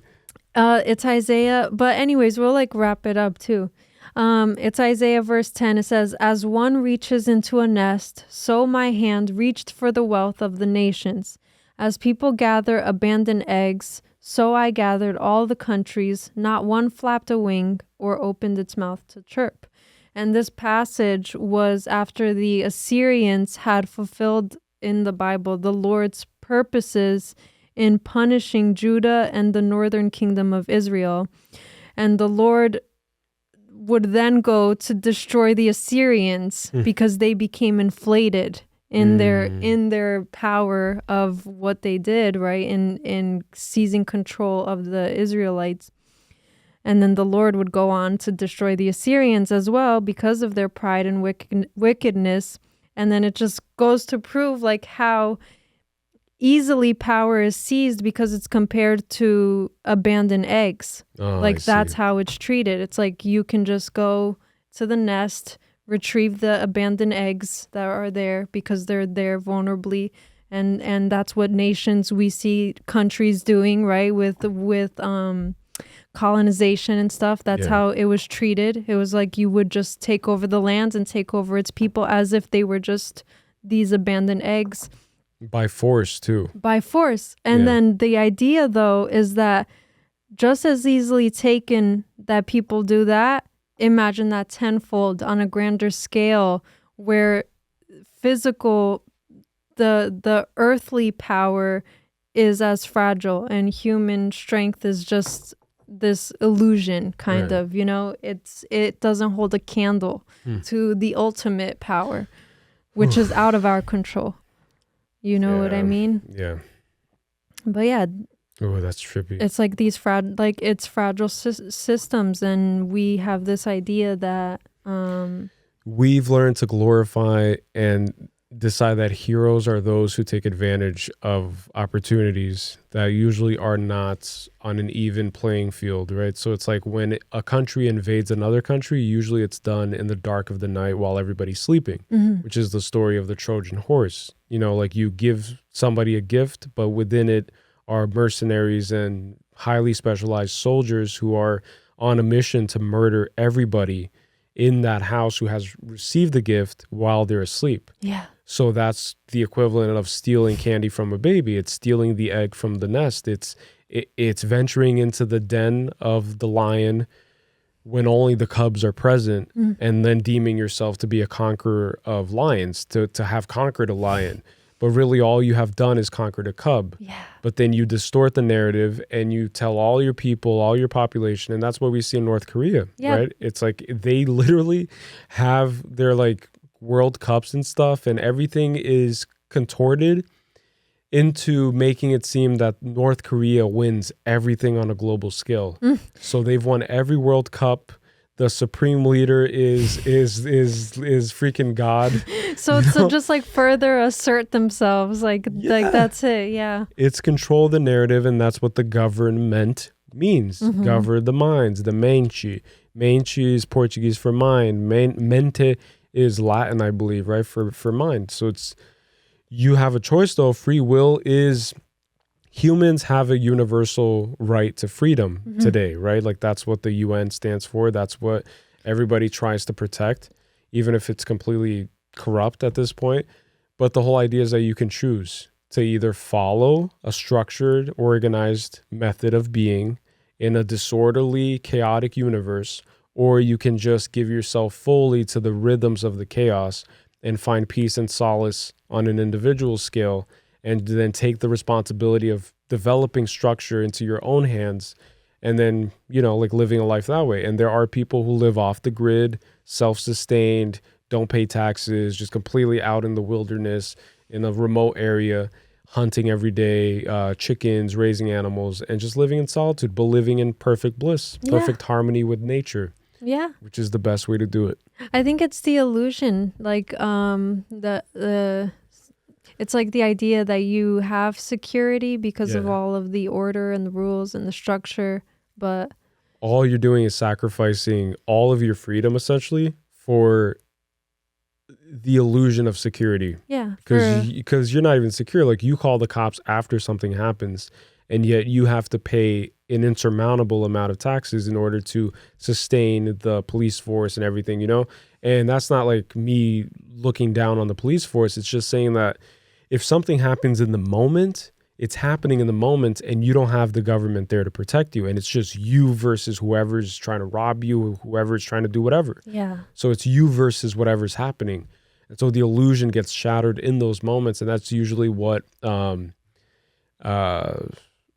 I forgot the name. Insurance companies kind of profit off of this illusion of safety. Exactly. It's like if you wreck your car, then if your home burns down in fire or whatever happens, you'll be reassured. But you pay for that reassurance, that insurance, that reassurance every single month. And sometimes it never happens, but you still pay for it because you want the illusion, the feeling that you have the right to this thing because you've been conditioned to believe that you have the right to security. And then how ironic is that, right? Like you pay for insurance, right? Mm-hmm. And for them to reimburse you when something does happen, but really you're just being reimbursed the money that you're paying them all those months. Yeah. Like not even all of it, like a fraction of it. They are borrowing money without any interest from you. That's crazy. They are professional borrowers. And then when you need your money back, they just give it to you. But then they also give it within a bunch of conditions, right? Like if you had an accident, like it has to be a specific way that accident happened in order for it to qualify for the insurance. Yeah, it's like if you were at fault, then if it was, then I don't have to pay you back the money you gave me for free. and it'll go up, right? Like premium and stuff. I don't pay for my own insurance, so and I don't have like car insurance and stuff or whatever, but it's just interesting. Yeah. But yeah, I think that's, there's like way too much on the egg to cover in one go, but it's like really interesting stuff. Like there's so much, like it's really crazy actually. Just to like close out real quick on my end, I'm just going to say something. I'm going to just say that I covered like the tip of the iceberg of everything that has to do with eggs. So if you guys want a part 2 to the egg topic, let me know because I'm going to read off real quick like a few topics that I had planned. But we talked about so much already.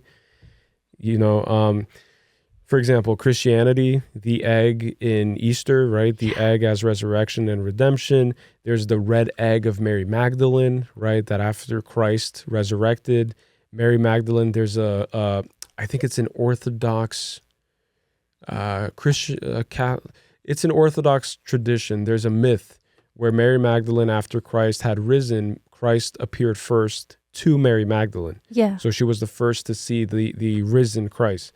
And then after doing so, she ran to meet with the emperor, I believe at the time. And she went before him and she said that Christ had risen. And the response of the emperor was that there's a larger chance and probability of a white egg turning red than there is for that being true. And then she was carrying an egg as proof of Christ's resurrection. And then after he said that, the white egg in her hand turned red. And then there are paintings of her posed with an egg, a red egg, Mary Magdalene and the red egg. And on the red egg, it's written, Christ is risen. Wow. And it's scattered throughout Orthodox churches, essentially. My gosh. So like, for example, like that's another topic. Just like quickly just like letting you guys know, there's the pagan egg, Ostara, and the spring equinox. Just really quickly, spring equinox, essentially the pagans worshipped, not worshipped, but they really had a close connection to the symbol of the egg and to the egg in general. And the Christians actually adopted a lot of the Easter beliefs, believe it or not, from pagan traditions that preceded the Christian faith. And the pagans love the egg because it represents the perfect middle point, which is the spring equinox, right? During the spring equinox, everything is perfectly balanced. I don't know how many like how many people know that, but it's the balancing of dualities, right? So it's basically the sun is at the point where there's an equal divide in terms of its exposure to the world, in terms of heat balanced out with the winter, and it's the sign of balance which brings forth the possibility for life. Wow. So it's only when you have a balanced existence, when you achieve and strike a balance, then you can create. Wow. And that's what the egg represents, because it's around the spring equinox, which is when there's like this 50-50 divide, that eggs start popping up. And abundance is when you walk through a forest and you see hundreds of eggs laid by rabbits and animals and chickens and snakes even, you know? So that's another example. But then my point is that if you guys want a part 2, because I didn't even touch on the philosopher's egg, which is the alchemical transformation, and the magnum opus, there's the stages of it. What else we got here? Sophia's descent and the cracking of the egg. Sophia symbolizing wisdom and knowledge, and the idea that there's a prison planet, which is a whole different concept, and how Sophia, which is wisdom and the love of knowledge, philosophia, the love of knowledge, comes down to the earth, and then she has to kind of like force herself into the egg, and then her goal is to go to the underworld and then climb all the way back up and return to the source of the all by cracking the egg. Wow. So that's what understanding means, is that understanding goes all the way to the depths of existence, which is the hell in the bottom of the ocean. So if you don't know the bottom of the ocean, then you can't claim to know the ocean. Yeah. You know? Wow. I mean, look, we should just do a part 2. Like, who cares, you know? Yeah, like we'll like do it, but just not to like overdo the egg thing, but we can even like pace ourselves and stuff. But my point is just that I just wanted to like show people that we didn't even touch Salvador Dali and the egg. Yes, I have Salvador Dali too. So we'll save it. Yeah. Fabergé eggs, which is crazy too. Like the Russians, right? There's an idea, just like really quickly briefing it, but the Fabergé eggs were these like art pieces of art, and it was like the perfect balance of art and engineering. Like they put so much detail into these eggs, decorative eggs that they would give to the imperial family. And it would be so detailed that it was like they could, like within this decorative egg, they replicated a miniature version of the palace oh my God. In detail, so much so that there was like this implication of like, look how I can replicate your life down to the tiniest details in this egg. And they would do it with the crown, the imperial palace, and they would gift it to the imperial family of the Romanovs or whatever they were called before the Russian Revolution. And it's like this whole thing of that too. But it's crazy because it was a gift, but there's like the implications there of like, I can literally replicate your life. Handmade too, during a time when manufacturing and machines were beginning to boom, the Industrial Revolution. Yeah, right? Yeah, where mass production was like starting to really blossom and stuff, and I think it's like Paul Fabergé or whatever his name is. Some guy named Paul. he he only made 69 of these eggs, and it's funny because it's like after the revolution, that's when the last egg was made, and it was unfinished too. And I think it was called the Constellation was the name of that egg, which is interesting too. But that's trippy. 69 eggs were made. 53 were imperial eggs, meaning they were gifted to the imperial family. And today, only 40 of those eggs of the total 69 have been found. So it's literally like a real life Easter egg hunt because they would gift it to them on Easter. And they're probably valued at millions and millions. The most expensive one is 33 million. Oh my God. 33 million. I could use one of those eggs right now. but God, if you want to just give me, like, let me stumble across it. It's crazy too, like even 33, right? Like the 33 degrees. 33. Everything's symbolic. Everything's a key. But yeah, that goes like into way bigger details because they have, it's like they have this one Fabergé egg that's a white egg. And then when because these eggs, they would have like hidden surprises and stuff. And this one, it was the first egg. It's called the hen egg. And it looks like a regular egg. And then when you open it, there's a golden yolk. And when you open the golden yolk, there's a golden hen. And then when you open the golden hen, there's a exact replica of like one of the imperial family's favorite necklace, down to the tiniest details. And they were made with like high, you know, kind of like precious metals like diamonds and rubies and gold and silver and with the highest of metals, the highest of stones. It's pretty it goes deep though, like it's crazy. It's literally infinite, and that's what we're realizing off camera is that everything is endless. Like the connections that we can make are endless. That's why we spend so many hours doing the movie reactions. It feels like it's just like an hour has passed, but then we look and it's 4 hours, 5 hours, 6 hours. Yeah. And right now it seems like we're well above the mark of 3 hours. Burps. And we would be able to go on That's what I'm further. saying. Like it's so That's why trippy. I was just like naming off a few of the other things that I kind of didn't get to say, but then that's the point, is that then we'll come back to this because there's so many different things. Like there's Christianity, paganism, Zoroastrianism, the philosopher's egg and transformation, Sophia's egg and the soul's journey, the egg and the self and individuation according to Jungian archetypes. There's Eastern philosophies of Taoism, Buddhism, and the nature of emptiness. You know, like emptiness and nothingness are not the same. Salvador Dali's surrealism and Easter eggs in media. The egg is infinite. Yeah. And that's why we're going to end it here. Yeah. Because we need to eat something because I'm pretty hungry. Yeah, eat this egg. The very last thing I'm going to say, because this was interesting, is that there's a term called the egg of Columbus, and it's attributed to Christopher Columbus. And the legend is, and I'll read it, is that after discovering the New World, Columbus was at a banquet where some Spanish nobles tried to downplay his achievement, right, in traveling west, claiming that it was easy what he did.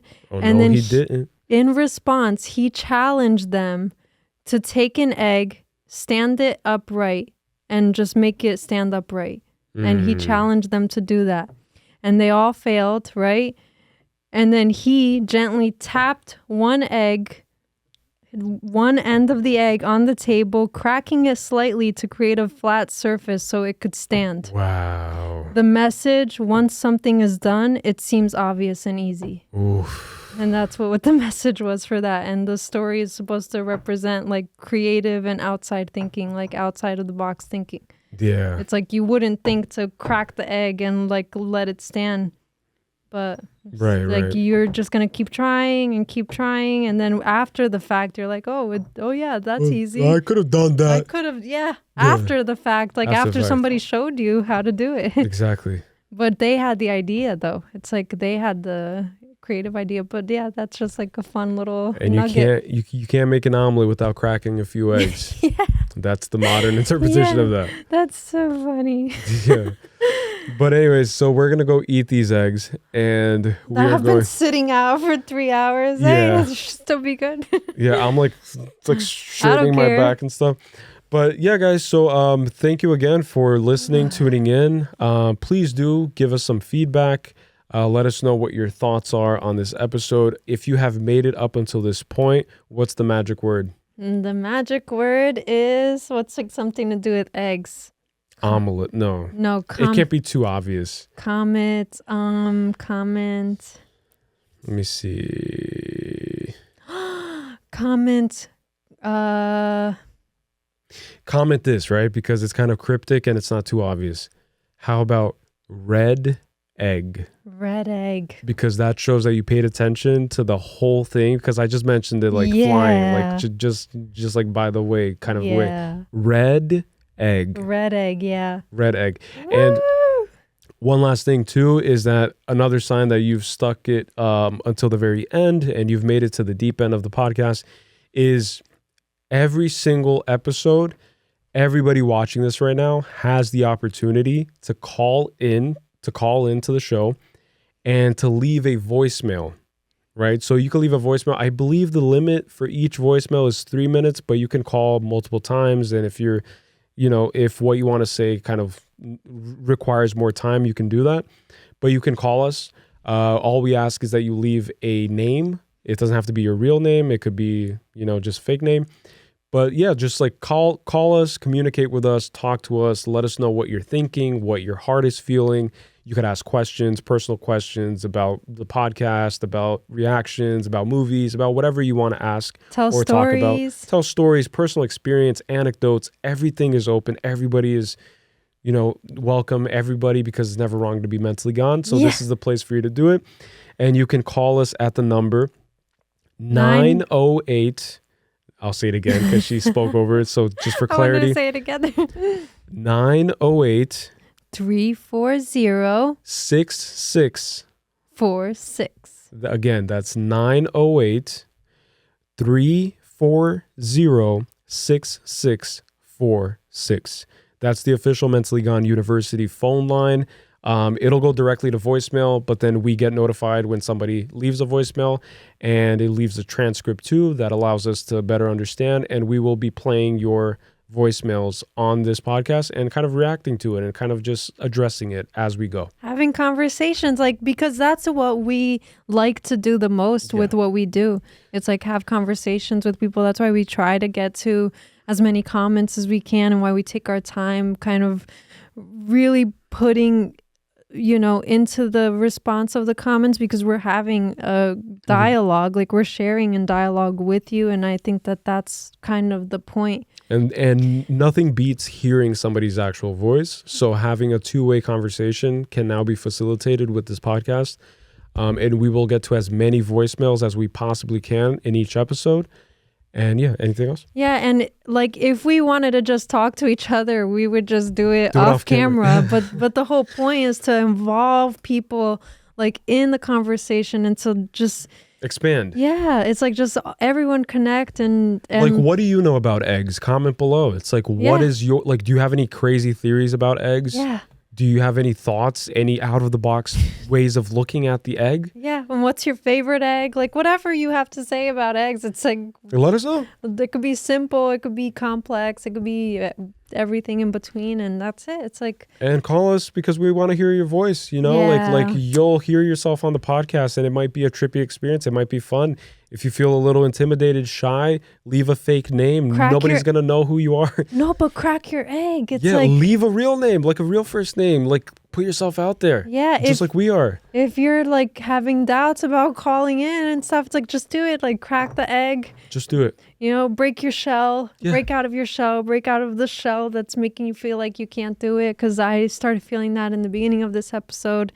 And I cracked my shell a little bit, somewhat at least, Mm-hmm. And next episode, my shell will be cracked even more. And we're going to do this for a long time. Yes. So every week.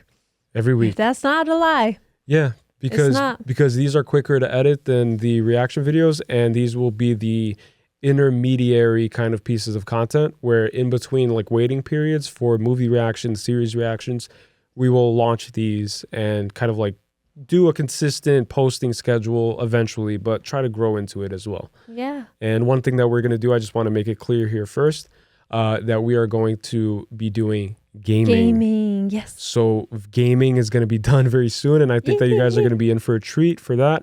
Book reviews, Harry Potter books, Lord of the Rings books, everything. Everything can be done at this table. Right here. Right here. In this in this space. realm of existence that's on currently either in your ear or on your screen or both. And it's funny because we don't leave the house and we're in this space like all the time. Like, yeah, basically all the time. And so, you know, this is where everything is kind of being created and you're just a part of it, you know, like you're experiencing it with us and you experience the movies with us and you experience these podcasts with us, like these tangents of thoughts and like all of these and realizations and everything. It's like you're experiencing it with us and we want to experience with you. Yes. And like that's the whole idea.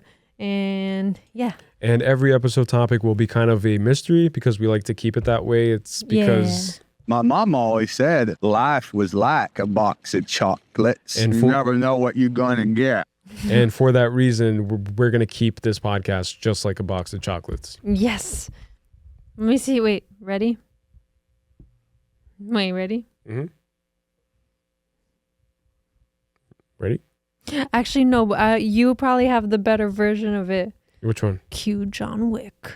Oh, John Wick? People keep asking if I'm back, and I haven't really had an answer. But now, I'm thinking I'm back. Yeah, we're back to podcasting. We're back to podcasting, and we're back on the internet, and we're back, and we're here to stay. Yeah, I'm thinking I'm back. Hope you guys join us on this long journey, and I hope you guys stay curious. Always stay curious, question everything, my friends, and don't forget that it's never wrong to be mentally gone. Peace to the world. See you guys. Take care.